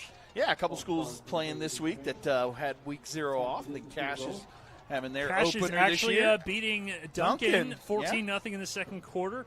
MacArthur and Eisenhower in a close one, 14-13 MacArthur as of a few minutes ago. And he's going to be brought down, and there's your safety. And it looks like Mr. New. Looks like Case. Is that Case? No, that's Tiny. Tiny. Yeah, Tiny in there as well. So defense with the score. So that's 8 on the board for the defense. Yeah, as we got the replay brought to you by Southwest Bedliners. Great job on the Southwest Bedliners replays. You see the penetration there from that defense, and Tucker New. I'll stay right here. I'm probably not enough time now to go to commercial break, but we'll stay right here. So, 51-0, 8:24 left to go in the second quarter. And just a reminder, we got plenty of other schools in our network, in our family. Carl Albert playing Midwest City right now. The Titans up 14-0. Eufaula, I believe, if we still have them, not okay. They used to be with us. I know last year. I know we picked up Jones. They are beating Jones Kiefer. is new to the network. They're beating Kiefer. Who Kiefer was nearly in the state championship game last year. Jones is up 26-0 on Kiefer. Tuttle beating Newcastle. Tuttle, of course, one of the favorites potentially, along with Elgin and teams like Wagner and Clinton, to compete for that 4A crown. They are beating our next opponent. I think our Oklahoman had us, number 3? In that one? Tuttle beating Newcastle 14-0 in the second quarter as of a few minutes ago. Del City bouncing back from that loss last week. They're beating Booker T. Washington out of Tulsa 19-0.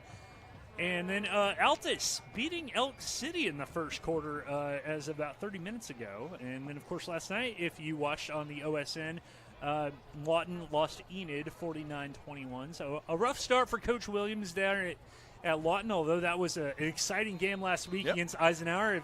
I got a chance to watch the end of that one on the OSN app on our Roku at home. Love having that thing. Another Wayne's kickoff here. Wayne's driving kickoff. Let's go to Wayne's. Somebody needs to come get it. And then it's going to be picked up. Oh, almost. And Corday looks like is going to shuffle his feet a little bit, try and find some run room. Hop step, and then brought down by a whole bunch of Panthers.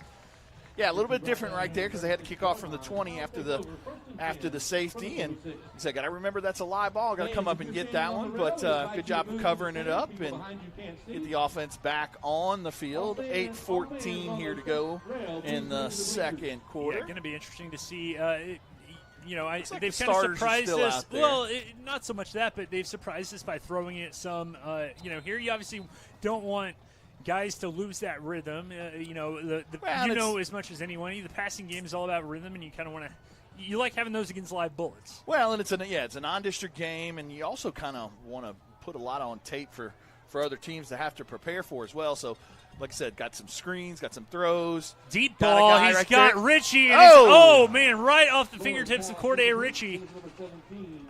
Not a bad throw right there. Going to try to allow Corday to run underneath it. And what we're seeing also from Elgin, from Coach Wyatt, and from everybody else, it's not going to be a mass substitution like you could do in the old NCAA football days where you just substitute all of the backups at once. We're seeing a little bit here and there. It looks like David Cardoza was in there at running back, the senior. Still back there? Yeah, number 32. Always loved 32 as a running back number. Jackson Sutherland's at one of those tight end spots as well. It's going to be hand off to Cardoza. And Cardoza is going to be brought down. The senior, 5'7", 164. It is always cool to see the seniors, even when they're not, starters, get in the game. And because they've worked hard all week, giving a good look to that offense or defense as a scout team player, and good to get some carries under the lights. It's like Kaysen coming back in. Kaysen Meyer is as Joey Ariano. Joey's out there. Corday, and then we're going to see Adam Eaton kind of bottom of your screen there, big number 88. And it's going to be a pass to Eaton, and it's right through the midst of big 88, Adam Eaton. Yeah, not the greatest drive right there. Kind of a little off sorts with those two throws from Trace, but So now we're going to see Colin Donnelly get his punting leg going. He has been a very reliable punter. Adon did a good job last week as well when he had to come in there. Got 2 off pretty good, but Colin's back in there tonight getting this one away. First punt of the night. Yeah, and so with 7:27 left and a 51-0 lead, we're going to see the punt from Donnelly. Pretty good snap, pretty good kick, high, and it looks like it's going to go out of bounds right around the 25. Nearly hit our boy Joe or Brayton down there. Don't want to, we care for their safety, but also the equipment. I mean, Coach Wyatt caught his. I was going to say no chance on a punt. I did knock it down. That's the best I could do. Okay, I mean, Coach Wyatt caught his. So he got a microphone though. So I was going to say we'll try to get Asher to catch one, or Ace rather. Sorry to catch one of those later. Yeah, Ace, we've got to get you one, buddy. Ace Abshire. Ace got the home opener tomorrow for the 4th grade quarterback team. for the 4th grade War Owls. 9 o'clock kickoff tomorrow for the 1st and 2nd grade version. I don't know if I'm going to be awake at night. Well, I mean, I will have to be. Oh, okay. Got a cheerleader on the gotcha. on the squad. Oh, that's why you're so plugged in. All right. That cheerleading coach is pretty cute too. Yeah. Might have to get her number after the game. That's my wife, ladies and gentlemen. Yeah, that's why I'm not commenting. You don't already have it. It is going to be a handoff. Dorn is going to be chased outside. Number 1 and number 2 looks like it's Meyer and Morrison. Josh. Nope, that's Josh. No, that's Josh Adesola. Sorry. Man, I got to get my eyes checked, man. Casey's doing a good job maybe so we need far to get tonight. maybe we need to get if we're running out of sponsors, maybe we need to get like an optometrist, get Glenn some glasses or something. Geiger, Geiger's right up the street. Yeah. Matty Rhodes. Gosh, over there I've never Geiger. had eye issues. I've never worn glasses. My wife is blind as a bat. I see great most of the time. Got the white hat right now over there talking to the head coach, it looks like. Yeah, I have no idea at the moment. Yeah, not sure what. In case she listens to this, I don't think she will, but I probably shouldn't disparage my wife's blindness. She just happens to wear glasses. But, yeah, in the morning, I'll try to show her something on the phone. Oh, look at this. She's like, I can't read that. Not what yet. are you doing? Not yet. Let me wake up. But, a Friday night. It's nice to be out here on Fridays again. Last week we had the Thursday, which nothing against Thursday football, but something just feels right. One more Thursday game, on a Friday. I believe. Yeah, one more. During fall break. Fall break week. I think that one's Friday. I can't remember which one that is. It might be Elk City's homecoming. I have it somewhere on my phone. At some point today, we'll talk about the schedule a little bit more because our schedule sponsor, Morgan Stanley. Yep. Quick little hitch route out there to the outside. Good job of staying at home by the Owl defense. I believe it is actually the Weatherford game. Weatherford, there it is. is. Get them at home this year. Yeah. We're playing them on the road. Yeah, great job by the defense so far tonight. Got a bunch of new kids in there. You said good to see some of these kids getting some reps. Like I said, a lot of these kids are one snap away, so it's good to get them under the lights and see how they react on a Friday night in the nest. So 3rd down and 10, under 6.5 minutes. Low snap, it's on the ground, and all Randall can do is fall on it to prevent any further damage. So that is going to be another 4th down for the Hillcrest Panthers. I think this is going to be a punt again. And it's just little mistakes like that here and there that have really doomed Hillcrest. I mean, they've had some plays that, if executed differently, probably could have been more promising. We've seen games before where things just get out of hand in a heartbeat. But, there were times where, the Hillcrest had that one very good pretty good play on 3rd down. And if not for Joey, that's an interception. Yep. And obviously a throw that, Trace would have loved to have had back. And, just I hope he buys Joey lunch or something at school later this week. Probably see Trace come back this next drive. Yeah. That last drive, like I said, was a see him down little on off sorts a little. So maybe try and get him another series or two. And that punt is going to roll down to about the 47-yard line, and we are going to see number 3, Trace Laura, as well as the rest of that offensive line: Jace Williams, Shea Spencer, Anthony Ogamoro, Hudson Begley, and then of course, Jackson Deal on that offensive line. Left side of the line, and for those that don't know or just now joining us, we've got Jace Williams, who's committed to Navy. Had a great trip up there last week, from what I understand. And then Big Ant is committed to Tennessee. Yeah, I'll need Volunteers. I'll need to talk to Ant soon, because I will actually be in Knoxville next weekend. There we go. Visiting family who happens to live in Knoxville. I might get. I'm sure as big as Big Ant is, I'm sure he probably has the skinny on the best places to eat up there. I would think he's got some places there, but that right there, Dalvin Cook with the carry right there. Dalvin Cook, Dalvin Clark. Sorry, not to be confused with the Florida State running back. Yeah, the new Dallas Cowboy. Like I said, kind of new to football. This is his first year playing football. He was a transfer in from maybe Tennessee. I can't remember exactly what state, but. Parents moved here, and he said like what they see. Very, very big kid, got a lot of upside, but he's never played football. So like to see the way he's going to be able to run in the future. Little pass over here to Joey, and it looks like some fingers in the face mask. No call, though, but it is going to be minimal yardage there, if not a loss. Yeah, Dalvin's, like I said, really adapted good to football, and like I said, got a great frame, great build.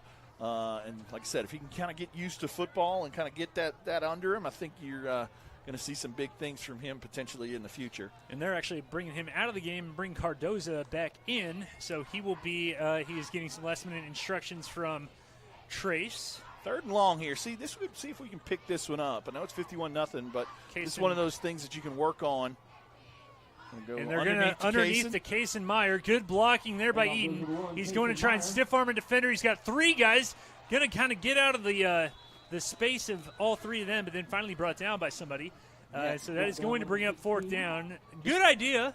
Just an inside handoff right there. Kind of not really a reverse, but an underneath handoff right there. And Kaysen did a good job of making that first man miss, but good job of staying home by that Hillcrest defense and getting him to the ground to force another 4th down. You were telling me earlier before the game, and of course with me being a DFW guy, I recognize some of the names just from high school and college days, but and it looks like we're going to have a timeout here. So we will talk more about these teams. They're putting them up. Sorry, they're putting more. 4:10. 4:10, okay.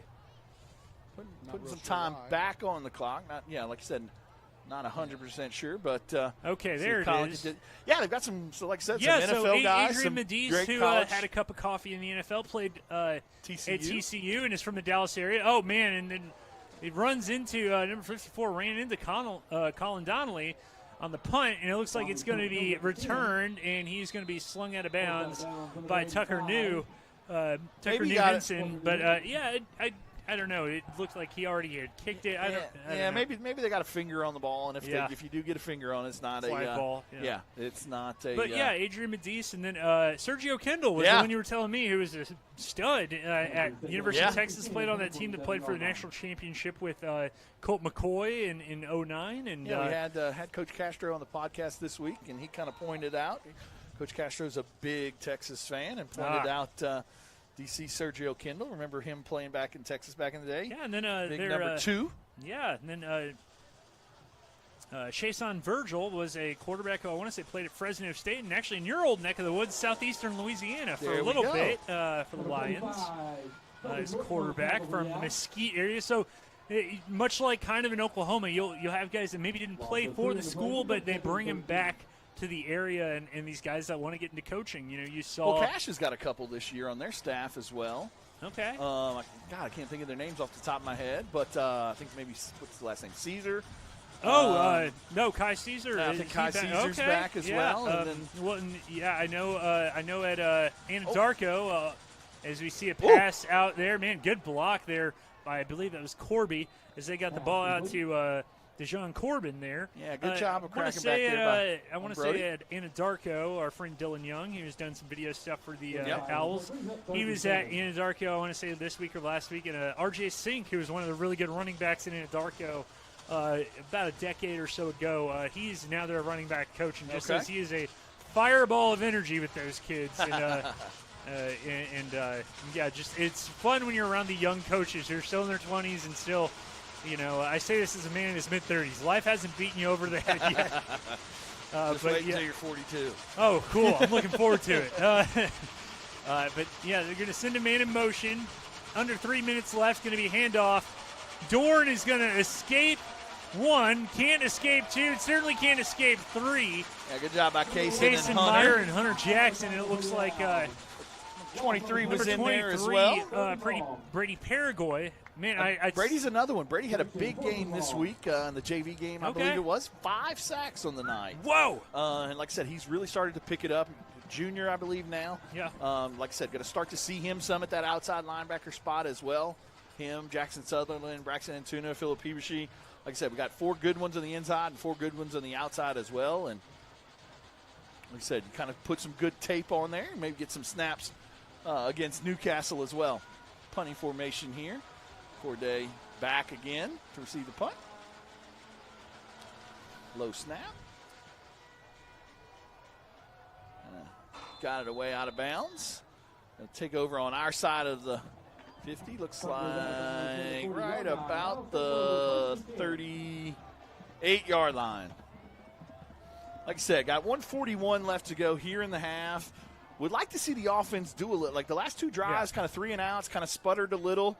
Like I said, I know we're trying some different things and have some different formations and different kind of personnel in there, but don't like to see kind of you rolling like you were and then kind of sputtered there towards the end. So wouldn't mind getting this one in the end zone right before halftime. See if Trace can do something good here. Trace Laura with Gardoza and Ariano. Loman in motion. Loman, sorry. First year at football. And it's Gardoza up the middle. Nice one cut. We're going to have a flag, though. Maybe it could be the first kind of in that spot potentially. Hold on the Elgin offensive line. Looks like still got the starting offensive line in there. Yeah, number 4, John Loman, the sophomore. 170-pound, 5'10".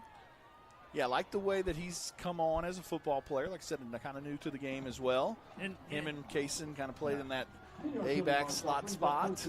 One thing that we've seen in these games that get out of hand, you're mostly, especially non-district, you're wanting to see these young guys. This isn't about how many points can we put up. This isn't about how many touchdowns can we get these starters. That's all fine and good, but, I mean, we want to see how these guys do.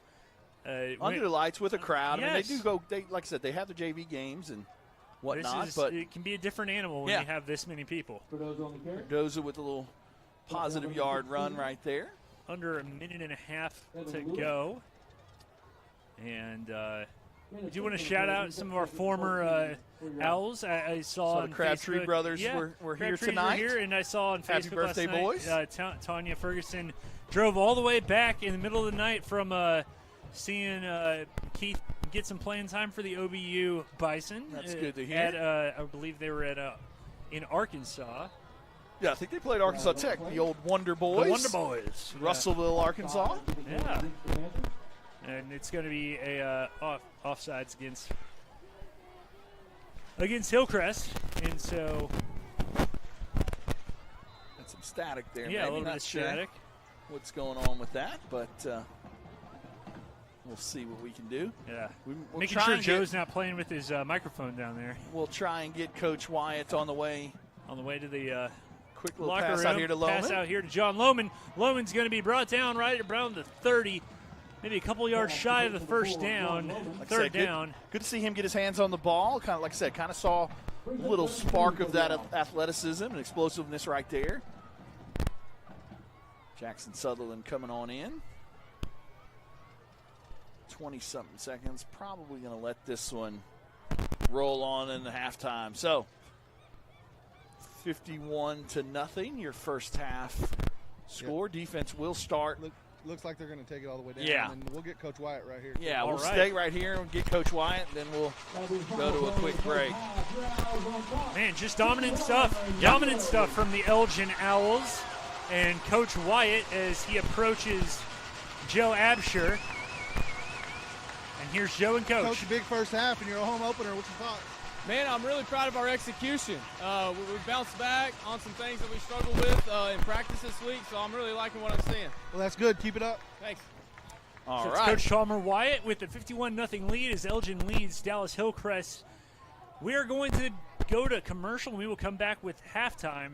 You're watching Elgin Owl Football on the Oklahoma Sports Network.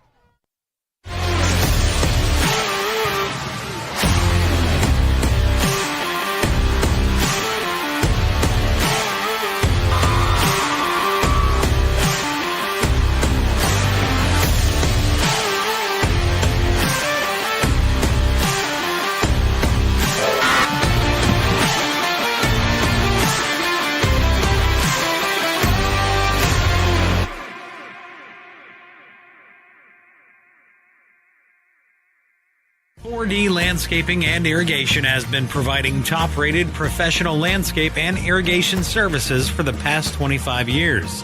They take your vision for that perfect landscaping project for your home, new construction, or business and make it a reality with their easy financing options. You'll want to make sure to ask them about their seasonal services too. 4D Landscaping and Irrigation. Call 510-9983. They say the best way to be a good neighbor is to know your neighbors and give a little help when they need it. And when you need a little, you can find help at Ace Hardware in Elgin. Not only do they offer everything from grills to flowers, paint, hardware, and tools, they offer experience to help guide you through the process. And they're happy to take the time to make sure you can do it right. Ace Hardware of Elgin. They're more than just a hardware store. They're your neighbors. Ace Hardware, 7796 Highway 277 in Elgin.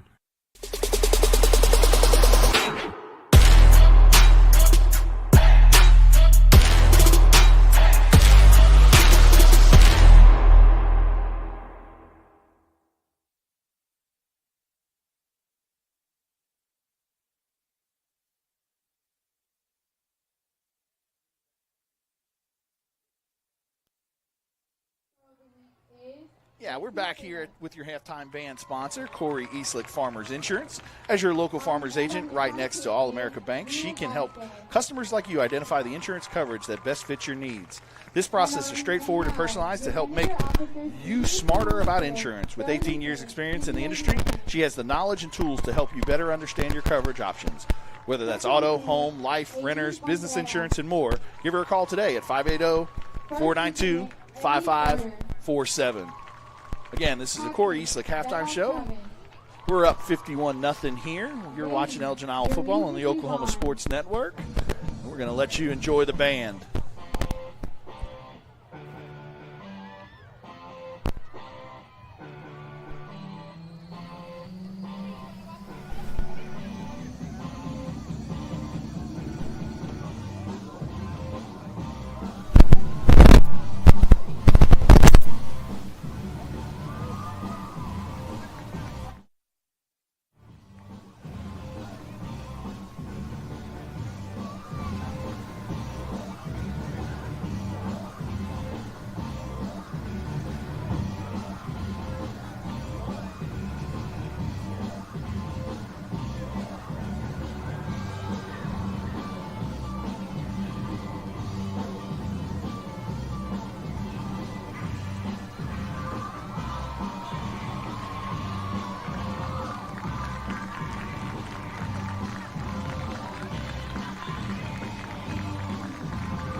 Tonight, Penny Dares will be performing a kick routine to I Like It, choreographed by Officer Cynthia Jimenez.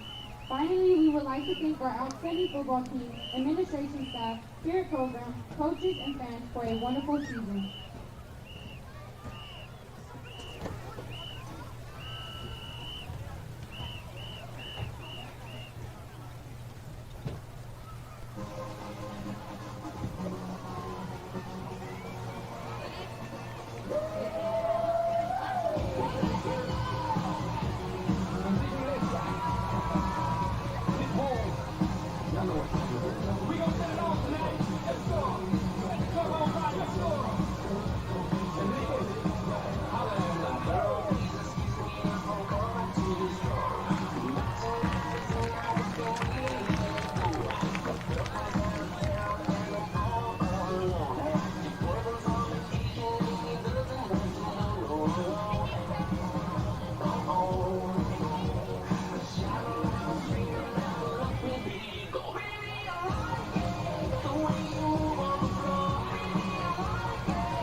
Good evening, ladies and gentlemen. We bring you greetings from Dallas, Texas.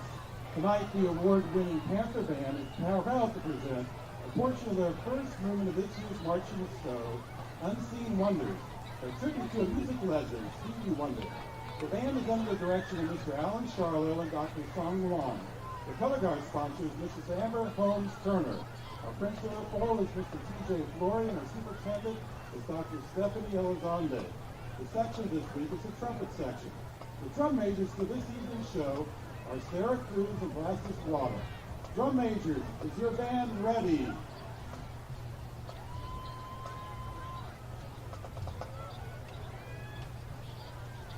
You may take the field.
Big round of applause for our visiting team, the Hillsville Panther Band.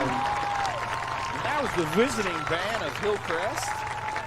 Good job by those guys. We're going to take a quick, we're going to stay right here. It looks like Elgin's about to get started. It is currently halftime. Your Elgin Owls are up 51-0 against Dallas Hillcrest. Great job of offense and defense and special teams so far. Really clicking on all cylinders. Offense kind of sputtered there towards the end, but like I said, already had put up 51 points. Defense with a safety and a pick six, so they're doing their job as well. Add-on is all 7 for 7 on his extra points and done a good job kicking off as well. So solid performance by all three phases of the team and looking forward to the second half as we move forward. Now you're about to hear the pride of Elgin and their award-winning band here on the Corey Eastlick Farmers halftime show.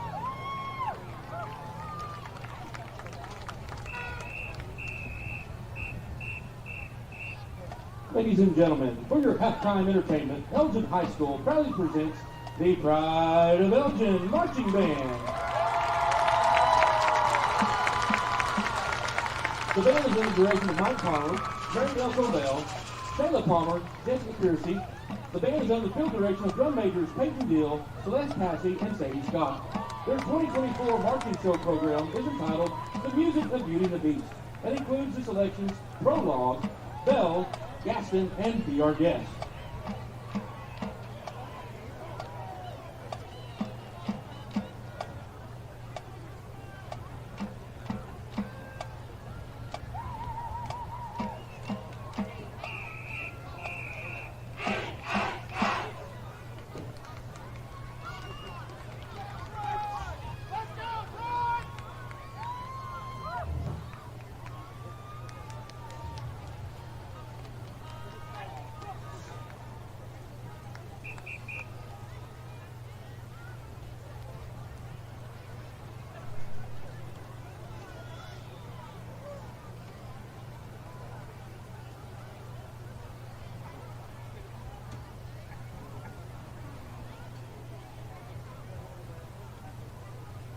Drum majors Peyton Dill, Celeste Passy, and Sadie Scott.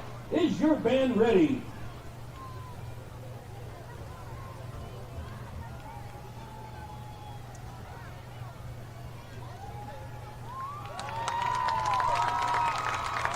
Ladies and gentlemen, Elgin High School proudly presents their 7-time OSSAA State Sweepstakes award-winning band, the Pride of Elgin Marching Band.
Ladies and gentlemen, let's hear it one more time for the Pride of Elgin Marching Band.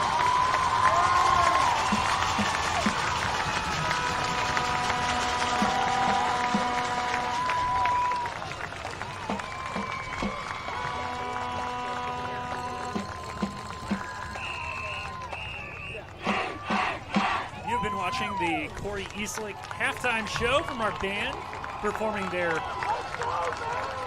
Beauty and the Beast themed performance, their first home performance of the year. So very cool to see that from the Pride of Elgin. We got about 3 minutes and change before the second half commences. 51-0 our score. You're watching Elgin Owl football on the Oklahoma Sports Network. 4D Landscaping and Irrigation has been providing top-rated professional landscape and irrigation services for the past 25 years. They take your vision for that perfect landscaping project for your home, new construction, or business and make it a reality with their easy financing options. You'll want to make sure to ask them about their seasonal services too. 4D Landscaping and Irrigation. Call 510-9983.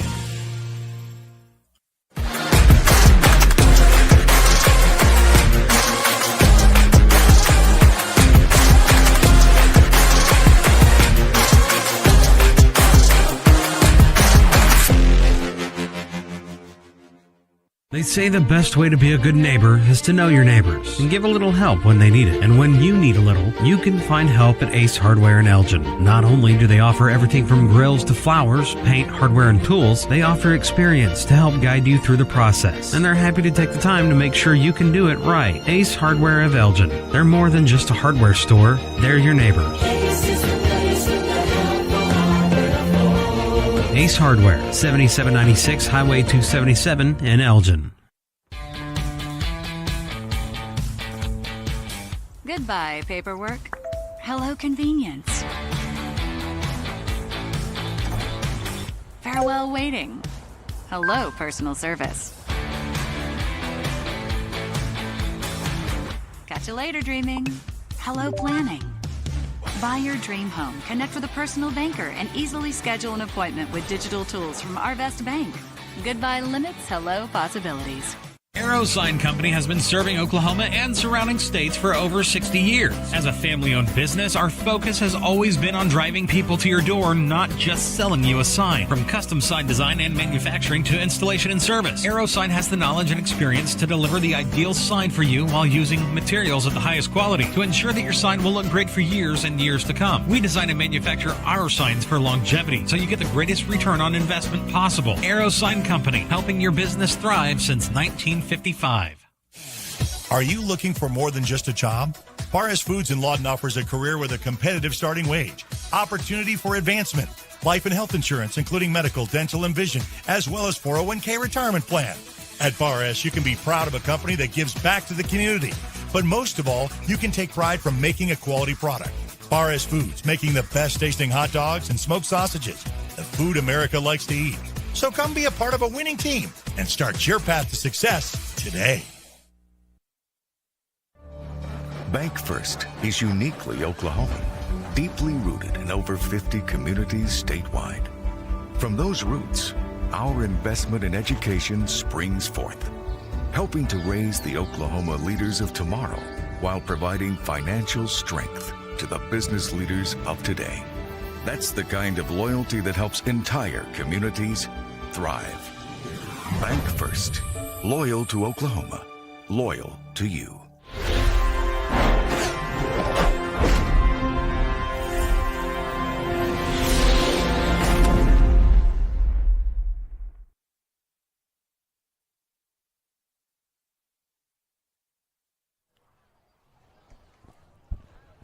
Getting ready for the start of the second half here at the Nest. 51-0 our score. Elgin leads Dallas Hillcrest here on the Oklahoma Sports Network.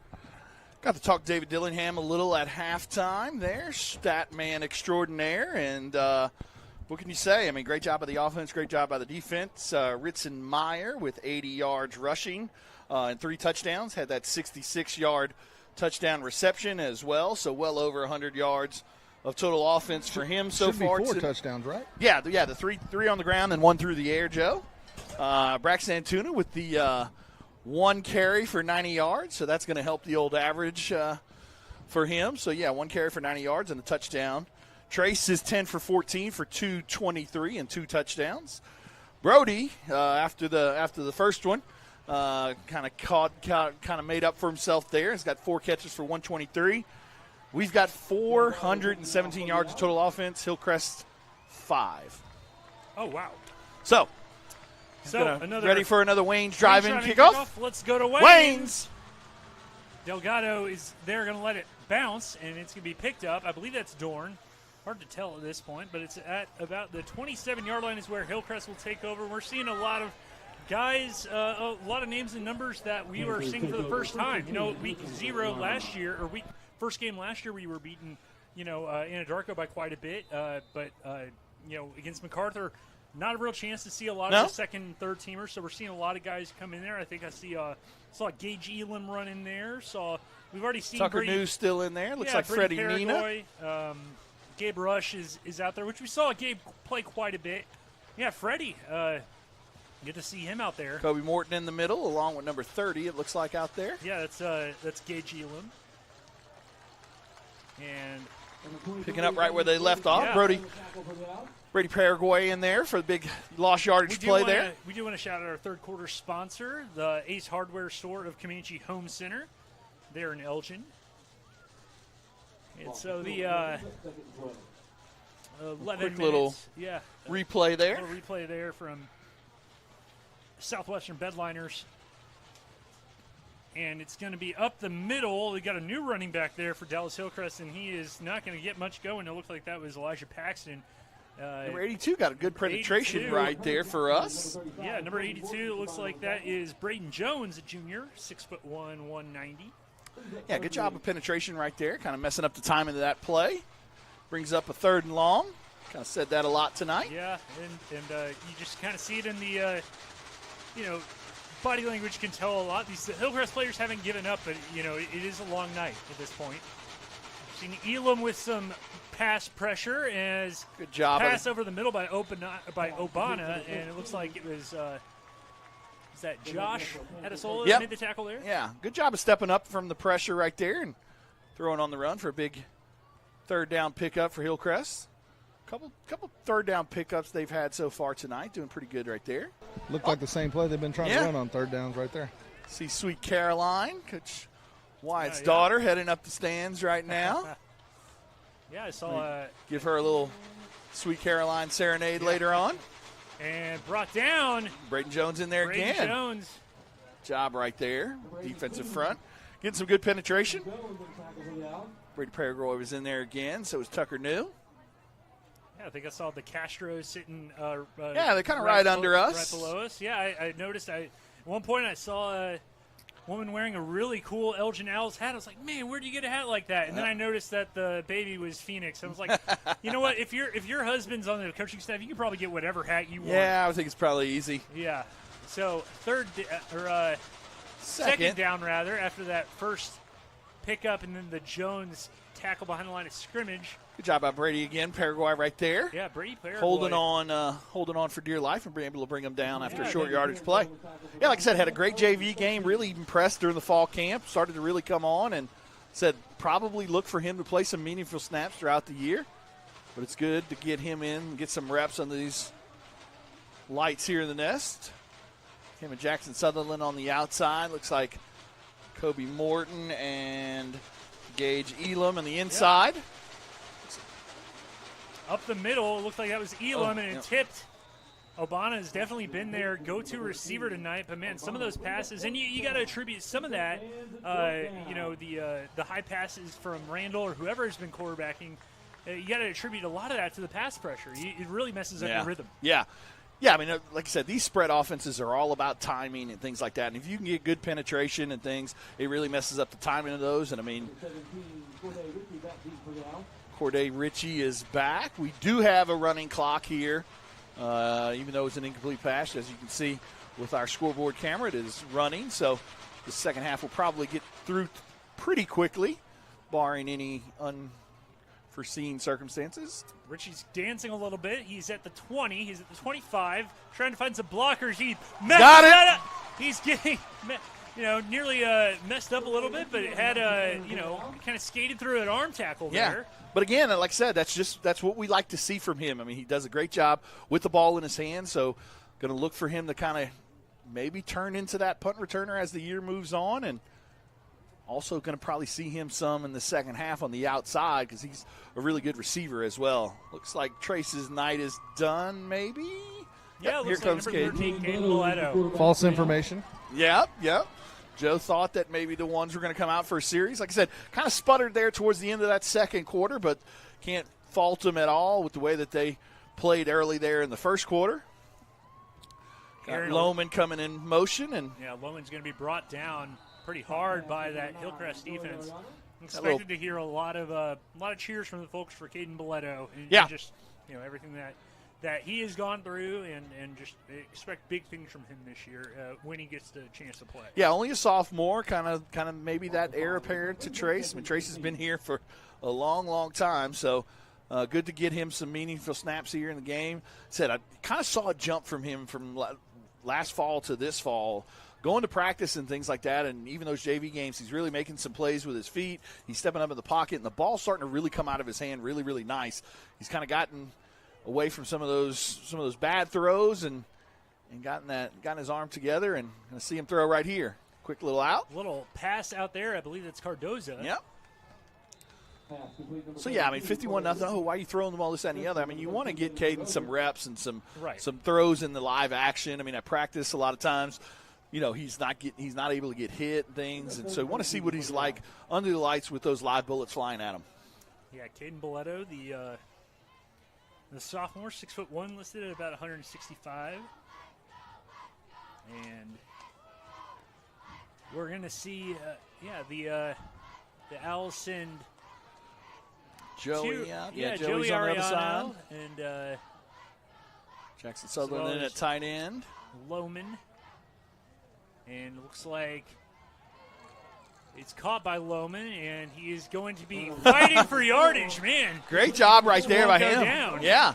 Might have picked up, let's see, looks like he's going to pick up the first down right there. That's what great job of running after contact there and not getting down to the ground. Yeah, very strong run. Dalvin Clark coming in right here. Yeah. Corday Ritchie kind of a little bit covered up our score chyron right now, but he is rest assured at the bottom of your screen. See his helmet there? Yeah, there he is. Found you. Yep, Corday Ritchie, number 17, who we've seen quite a bit of tonight, and it's going to be a handoff, and we're going to see Clark move outside and try to stretch the defense a little bit. And he's finally brought down, he's got kind of that upright kind of Eric Dickerson running style. A little bit, yeah. Kind of a bigger back. I mean, he's probably listed at about 6'1", 6'2". Yeah, he's listed at 6'1". 186. I mean, he's not a small guy. No, standing next to him at practice, you're like, whoa, okay. Yeah, just a sophomore. Yeah, where are you from and things. Yeah. And but like I said, first year in football, him and Lohman. So it'll be interesting to see how those two progress throughout the year and into their junior and senior years. Yeah. Under just nearing the 4-minute mark in the third quarter, as we said, running clock here in the second half. This one's going to fly by, yeah. High snap, brought down. Clark going to be up the middle. He's going to bulldog his way. I tried to say bulldog and bulldoze at the same time, and I don't know what happened to my mouth. But I like to see that from him right there. Like I said, with that big kind of upward running style right there, decided to lower the pads a little. That was one thing. Was at practice earlier this week, and he said, it's just not natural for me to get low. I'm such a, he's a strider. Yeah. But like I said, good to see him right there kind of put that head down and gain some extra yards after contact. This is definitely going to date both of us, but we are also just football nerds. I feel like we heard that about Ron Dane back in the day, or like Brandon Jacobs, where it was like, Brandon Jacobs, you're bigger than everyone. Just beat the snot out of people. It's like, well, I like to run on the outside. Brandon, like, no, just do it. Just do it this way. Brandon Jacobs was a hoss of a human being. Yeah. And we're going to go up the middle. Clark. Just a little bit short right there. Probably go for it right here on this side of the field. Again, like I said, running clock right now, so we're already down to 2:56 left to go in your third quarter. Some of our other teams on our family of networks or family of channels. Jones, the newcomers in the OSN family, the Longhorns are up on Kiefer 33-0. That's already in the fourth quarter, so that might already. Wow. So and then Carl Albert beating Midwest City 27-0. The Titans starting their title defense under Coach Mike Dunn. For what, like the 10th year in a row? They lost in 2021, but feels like it. Caden Mileto trying to scramble a little bit, brought down. I think he's going to be just a little short. Looked like that was either Williams or Romeo Jackson, rather. Yeah, just kind of a little quarterback lead right there. Caden tried to get it, but just came up a little bit Hunter short. Jackson is out there. It'd be interesting to see. Okay, so yeah, they're just moving the defense back out there. 2 minutes to go. Number 50, Thomas Finley, the practice player. Yeah, practice player of the week. Across the street neighbor. Oh, there you go, the Finleys, yeah. Several kids on the team in our neighborhood. The Myers live right around us as well. Had a brother that played here, didn't he? Thomas Finley, there was this Murdoch. I don't think he played football, but he played They're baseball family, right? Yeah. And then Hawk, and I've got some twins that are coming up through the system as well. Yep. And the that is the neat thing about this community is it is very tight knit. We're small but mighty. Yeah, small but mighty. Yeah. That's why I feel like the outsider sometimes is because I don't. You're like, oh, I know all this stuff about this kid, and I know his middle name and his favorite vegetable, and I'm like, how do you know that? But it also helps. That's why you're the insider, man. That's I'm too busy living in Lawton. But, handoff up the middle, gonna be brought down, man. Nice. Yeah, I think that was Kobe Morton in there. That was Kobe Morton. Good job of wrestling him while not doing any horse collar or anything. When you tackle above the pads, it's really easy to kind of get into dangerous territory there. Hey, go vote for the OSN Player of the Week online at oksportsnet.com. We feature 3 players each week for you to vote on that had the best performance on Friday nights. Brought to you by Trinity Restoration. OSN Player of the Week might have a nomination or two from this week, from this game. Ritzenmeyer with 4 touchdowns so far tonight. It's pitched forward, and they're going to say it. Did they call it? No, they down. did call it. Yeah, that is going to count as a forward pass. That's what I thought. But that will probably take us that to will the fourth take quarter. us to the fourth quarter. So after 3, our score: Elgin 51, Hillcrest 0. You're watching Elgin Out Football on the Oklahoma Sports Network.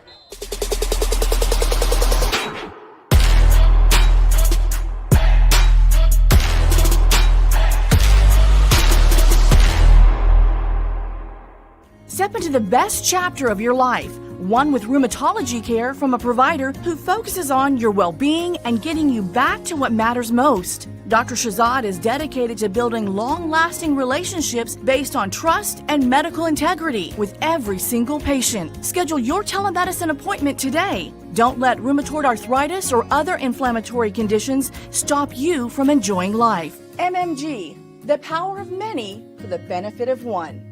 The thing with car buying nowadays is just how many options there are when it comes to where to actually get a car. Dealerships, websites, auctions, private sellers, and so on. But knowing exactly where to get your car loan makes it all much less stressful. That's where Communication Federal can help. There's a reason we're known for auto loans around here. Lots of car options, lots of places to buy, but only one choice for an auto loan. Communication Federal Credit Union.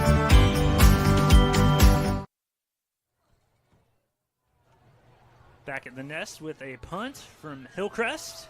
Punt is up. Richie is going to charge it. No, he's going to let it bounce. And for the first time tonight, actually not a bounce. It's going to be in the favor of Dallas Hillcrest. That was like Vincent Sandwedge came back on him. Hey-o. No, that went way farther than anything I could hit. This is why I don't golf with you guys, because I know you would call me out on live air. So we want to give a quick shout-out, though, to all of our sponsors. Without those guys, I mean, we wouldn't be able to bring this program to you. I know we've got a bunch of commercials in so far tonight, but with this running clock, probably not going to be able to get – I think we've gone through all of them at least once. Might not be able to get through them twice tonight because of this running clock here in the second half, but really want to give a shout-out to all those guys. Yeah, we've got Keys to the Game sponsors and post-game sponsors and all that kind of stuff, but also all of our commercial. Like I said, without those guys, we wouldn't be able to bring you this broadcast. So thank you to all of our sponsors. And if you're interested in sponsors, reach out to somebody. There's always a sponsorship opportunity available to you. Yeah, Cardoza with the carry there. And, just thankful to all of our sponsors. I think people now in this day and age when everything, requires a subscription, we're just kind of spoiled to have football content, any sort of content available for free that you can watch live. And I just know whenever things happen or whenever games are no longer on the OSN or whatever, people often come to us and say, well, man, why isn't everything free? I'm like, I wish I could tell you. But, yeah, Eric Sharam and OSN, they've done such a great job over the years of really progressing this product. Oh, man, Lohman with a we went a high-low there. We went from 5 schools originally, I believe. We had the 3 Lawton schools, Elgin and Cache, to now 11 or 12 schools on the network. And, I mean, just growing. And like I said, we were able to do a lot of the playoff games as well. We worked with the OSAA to bring you a lot of the playoff games, even games outside of our network. They've recognized our work and allowed us to bring you those games as well. So, like I said, but without those sponsors, wouldn't be able to do it. And speaking of, fourth quarter sponsor, yours truly, Vincent Saylor State Farm. Correct. Call us anytime at 580-699-2771. Great throw and catch right there. Arm. Great catch. What a run after the catch. Go, Joey. Down the sideline, and Joey Ariano is pushed out of bounds finally. Great throw by Caden Boletto. Yeah, that's one of Trace's best routes right there is that deep comeback on the run, and Caden does it just as good of a job right there, and the big highlight there. Southwest Bedliners. Also inside of that. Inside that Rising Eagle Brewery red zone. Rising Eagle Brewery there in Elgin. Had a great time there Tuesday night. Very cool. Yeah, I told my wife. Congressman Tom Cole was in town, visited Elgin, and got to visit with him and tell him and show him all that Elgin has to offer. Cardoza in the pistol, and it is going to be a handoff to David. Get in there! Run to the end zone. Touchdown, Elgin! Woo! Great run right there by David Cardoza. Good for the senior to get in there in the first home game of the season. Brings the score to 50. It'll be 7-0.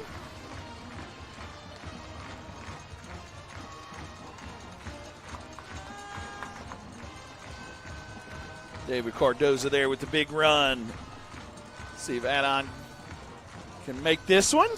Adon Delgado. Kick is up. Kick is good. So with just over 8 minutes left, you're watching Elgin Out Football on the Oklahoma Sports Network.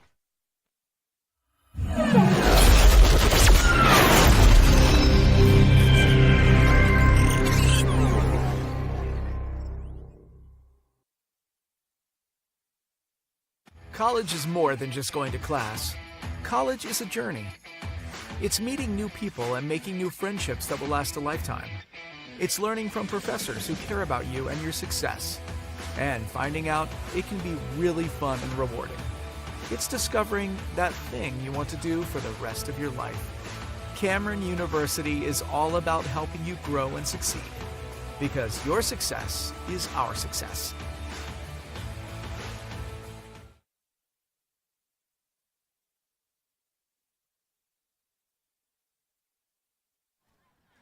All right, we have another kickoff as it is 58-0, and as always, it's brought to you by Wayne's. But Joe, you have tell us some what you special got. Wayne's news.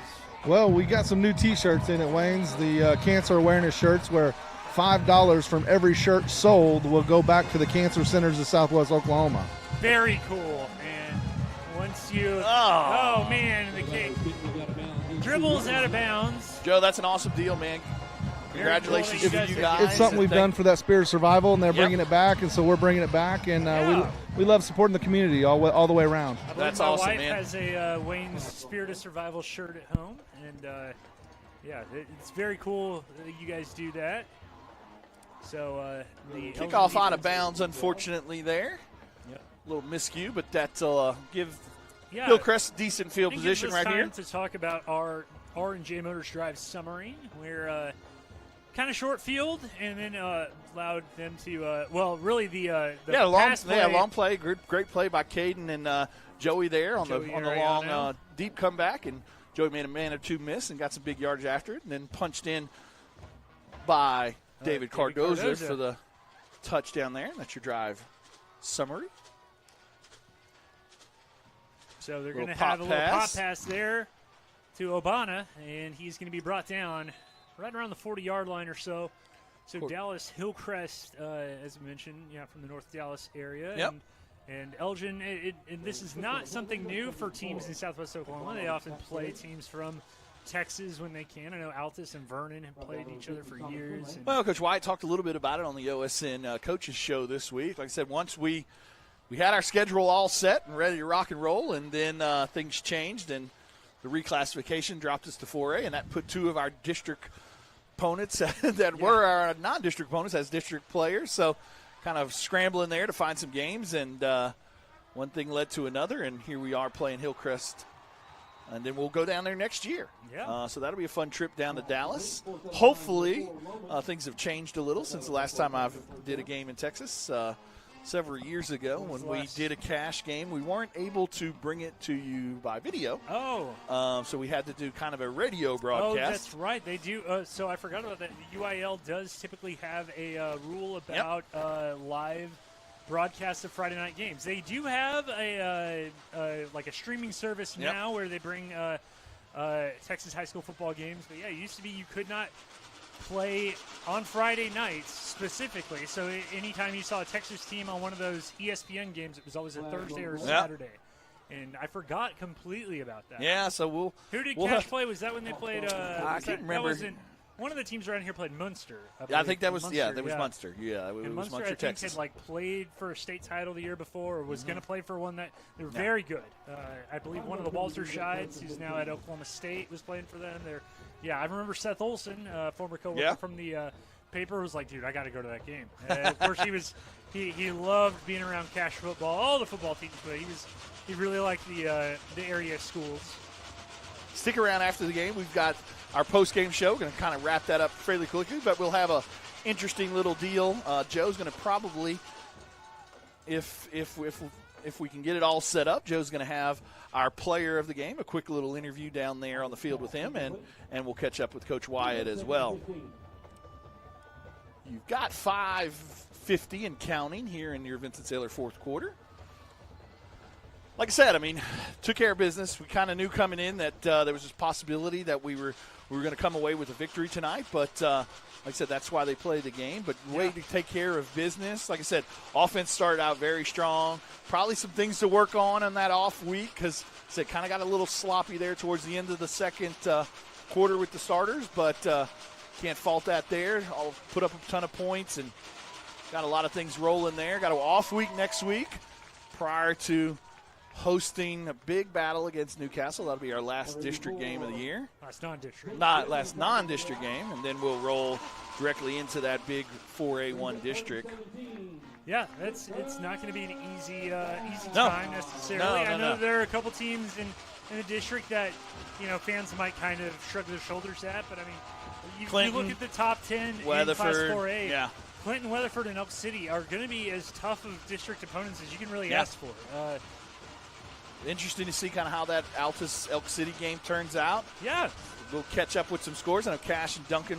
Cash was up on Duncan earlier, another district opponent, last game of the season for that Wichita Mountains Classic. Yeah, 4:30 and counting.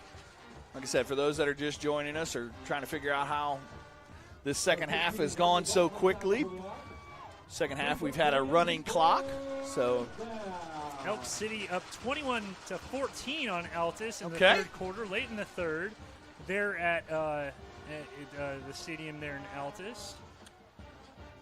Meanwhile, Cash and Duncan trying to kind of figure out where that one was. It was 14-6 at halftime. Cash leading. Coach Tanner Thompson taking over. Yeah. Walters. How's Walters? Walters was beating up on Healton last I saw. Coach Farron Griffin down in Walters now. Yeah, back at Walters. Well, he coached there before. Bounces out of bounds at about the 16. So, yeah, the Superintendent Mraz tried to rank. Yeah. He had as much luck as I did. Oh, okay. I was about to say, don't let him catch one on you there, I was Joe. going to say, Mraz has those baseball instincts, too, just like you, Joe. One of y'all has to catch it. I understand. He was the head coach at Lawton High when I was playing for MacArthur. Oh, wow. Okay. There you go. A little rivalry there. Yeah, Cash leads Duncan 14-12 there at Ulrich Stadium in the third quarter. Little League football here tomorrow, starting at 9 with the first and second grade team all the way through the day. Joe will be coaching your fourth grade team. Ace as the quarterback there. Looks like Gage, not Gage, but Gage Elam. Yep, Gage Elam on the carry. Looks like we're seeing number 66, Colin Davis, big sophomore, about 315 pounds, running out there. As Kobe Morton. Caden Boletto still in there at quarterback. Outside at receiver, we've got number 11. Oh, man. Chris? Chris, we're going to have to, I meant to call Coach Chalmer this year. Chris is looking confused over here. Chris Balvance, our producer, but not you, Chris. You keep Chris doing what you're doing, buddy. Yeah. Chris Sapatat. Yep. There's Gage Elam again on the carry. Woo! Put his head down a little there. Got some extra yardage after the big hit. But yeah, 2-0, kind of where we thought we would be after 2 games. Got a little bit of a week off. We'll see how that. Next week. Yeah, we'll talk to Coach Wyatt a little bit about that this week and some earlier today.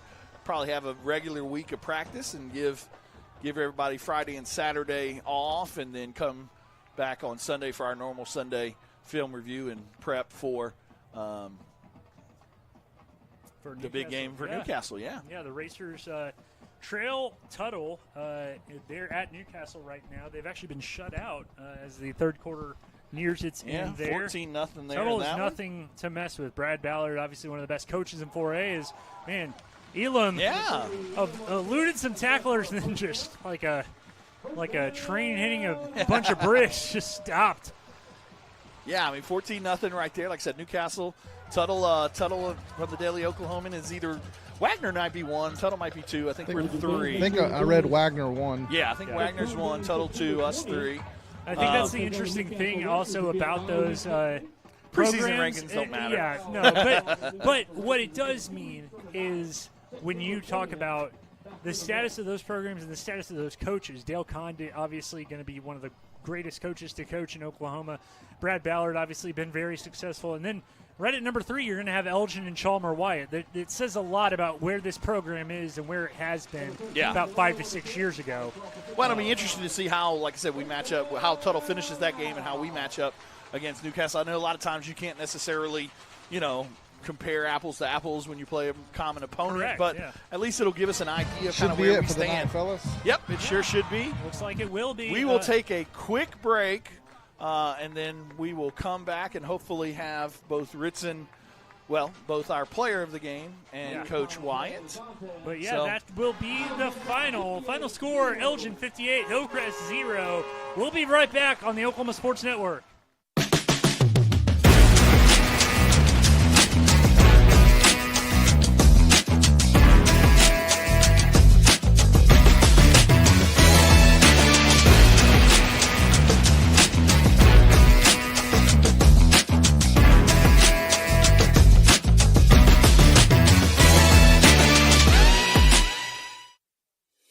At Billingsley Ford, we pride ourselves on the integrity and transparency of our pricing. The price you see is the price you pay. As your hometown Ford dealer, that's the way it should be. I'm Grant Billingsley, and that's the Billingsley way. Bring home the win at Billingsley Hyundai with huge savings every day from our massive inventory of new and pre-owned cars, trucks, and SUVs. Come by today and see how we can help find a winning deal for you with America's best warranties. Now that's the Billingsley way. Pizza Hut, you owe Chicago an apology. Tavern style pizza is our thing. Why couldn't you be happy with deep dish like all the tourists? It's good. And you just had to make it so crispy and delicious. It's perfection. They put the toppings all the way to the edge.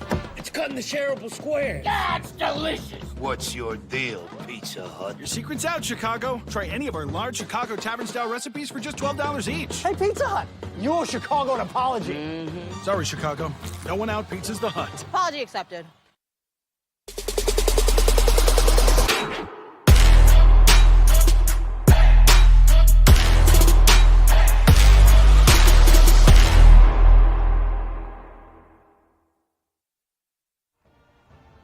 Well, as the Owls, their cheerleaders, and the band do their alma mater tradition, the Owls are now 2-0. Elgin 58, Dallas Hillcrest 0. Elgin really having no issue with the team from Texas, as first 5 possessions, if not more, ended in scores in the first half, and then just kind of put it on cruise control in the second half there, Vinny. Yeah, like I said, off to a great start there. Scored on the first 5-6 drives or so. Had the pick 6 by the defense. Defense did a good job, too, kind of on a punt safe when they tried to run a fake punt there. Like I said, the first half was about as good as possible. A little sloppy there towards the end, but you had a bunch of different personnel in and a bunch of player groupings and things like that. But really want to give a shout-out to everybody. I mean, back in the nest, so it was great to get a big win for those seniors on their last first game, I guess you could say, at home. Yeah. We got a week off next week, but yeah, it was, like I said, all around, like I said, one that we knew we were probably going to get to take care of, but really stepped up and executed a lot better. Really not that many penalties that I can think of off the top of my head. So it was a clean game. No turnovers to my knowledge that I can think of. Joey did a good job of kind of breaking that one up. Yeah. But yeah, thanks for joining us here on the Ann's Country Kitchen post-game show. Yeah, we'll try and go ahead. Yeah, I was just going to say, Ann's Country Kitchen, known for their hand-breaded chicken fried steaks, Indian tacos. Don't forget their homemade pies, their cheesecake. Man, they're just listing all these desserts. It's like they just want to do so much damage to me. Yeah, and it looks like Coach Wyatt is joining Joe. So, Coach Wyatt, big win. You know, second half's going to be a little lull you to sleep a little bit, but it's a chance to get a bunch of guys in. Tell us your thoughts. Yeah, that was another halftime is to get our young guys in, and without watching the film, I thought it was a great effort, and I thought that's really good to see. Where pro guys got in there and got after it a little bit. Yeah, something to build on for the off week, and then a pretty tough opponent in Newcastle. Yeah, absolutely. We got a lot of work to do next week in a weird off week, but really good Newcastle team coming here after that, so we got to be ready. Well, congratulations on the big win. Enjoy it. Thanks, brother. All right. Well, thanks for Coach Wyatt. Thanks, Joe, for getting him. And now we're going to also, as we're wrapping up here this Ann's Country Kitchen post-game show, we're going to get our player of the game. Yeah. Your K5 overhead doors player of the game. Yeah, K5 they specialize in overhead doors. Give them a call for a free estimate. Garage doors, fence, and garage and gate contractor. Also a member of Shade Doctor as well. So call Ethan and those guys today at 580-695-0580. Your player of the game, Ritzenmeyer. Taking some pictures here. He's coming right now. All right. 4 touchdowns on the day, 3 on the ground, 1 in the air. Had 80 yards rushing, 66 yards receiving, so over 100 yards of total offense. 5 total touchdowns by the Meyer boys. So here we are with Ritzenmeyer, tonight's player of the game. Ritzen, 4 touchdowns, big game there in the first half. Tell us how you did it. Yes, sir, man. Just running the ball hard. Hey, it's easy when your line's pancaking everybody, you know what I'm saying? So just on the goal line with that nasty, just got to get in there. Just, hey, nobody's stopping me on the goal line. Yeah, that was the new formation we saw. It looked like it paid off well. Yes, sir. I like it. Tell them no more pointing at the camera. The guys upstairs say no more pointing at the camera. All right. Good job. Ritzenmeyer with 4 touchdowns. He is our player of the game, brought to you by K5 Overhead Doors. And so with that, I think that's it for our week 1, our home opener. Elgin 58, Dallas Hillcrest 0. Not much more to say. A week off, and then a big one here against Newcastle in 2 weeks. So for Vincent Saylor, for Chris Balvance, our producer, for Sadie Hightower up from the camera, I'm Glenn Brockenbush. Thank you for watching us on the Oklahoma Sports Network. And always, go Owls! Woo! Thanks for watching this presentation of the Oklahoma Sports Network.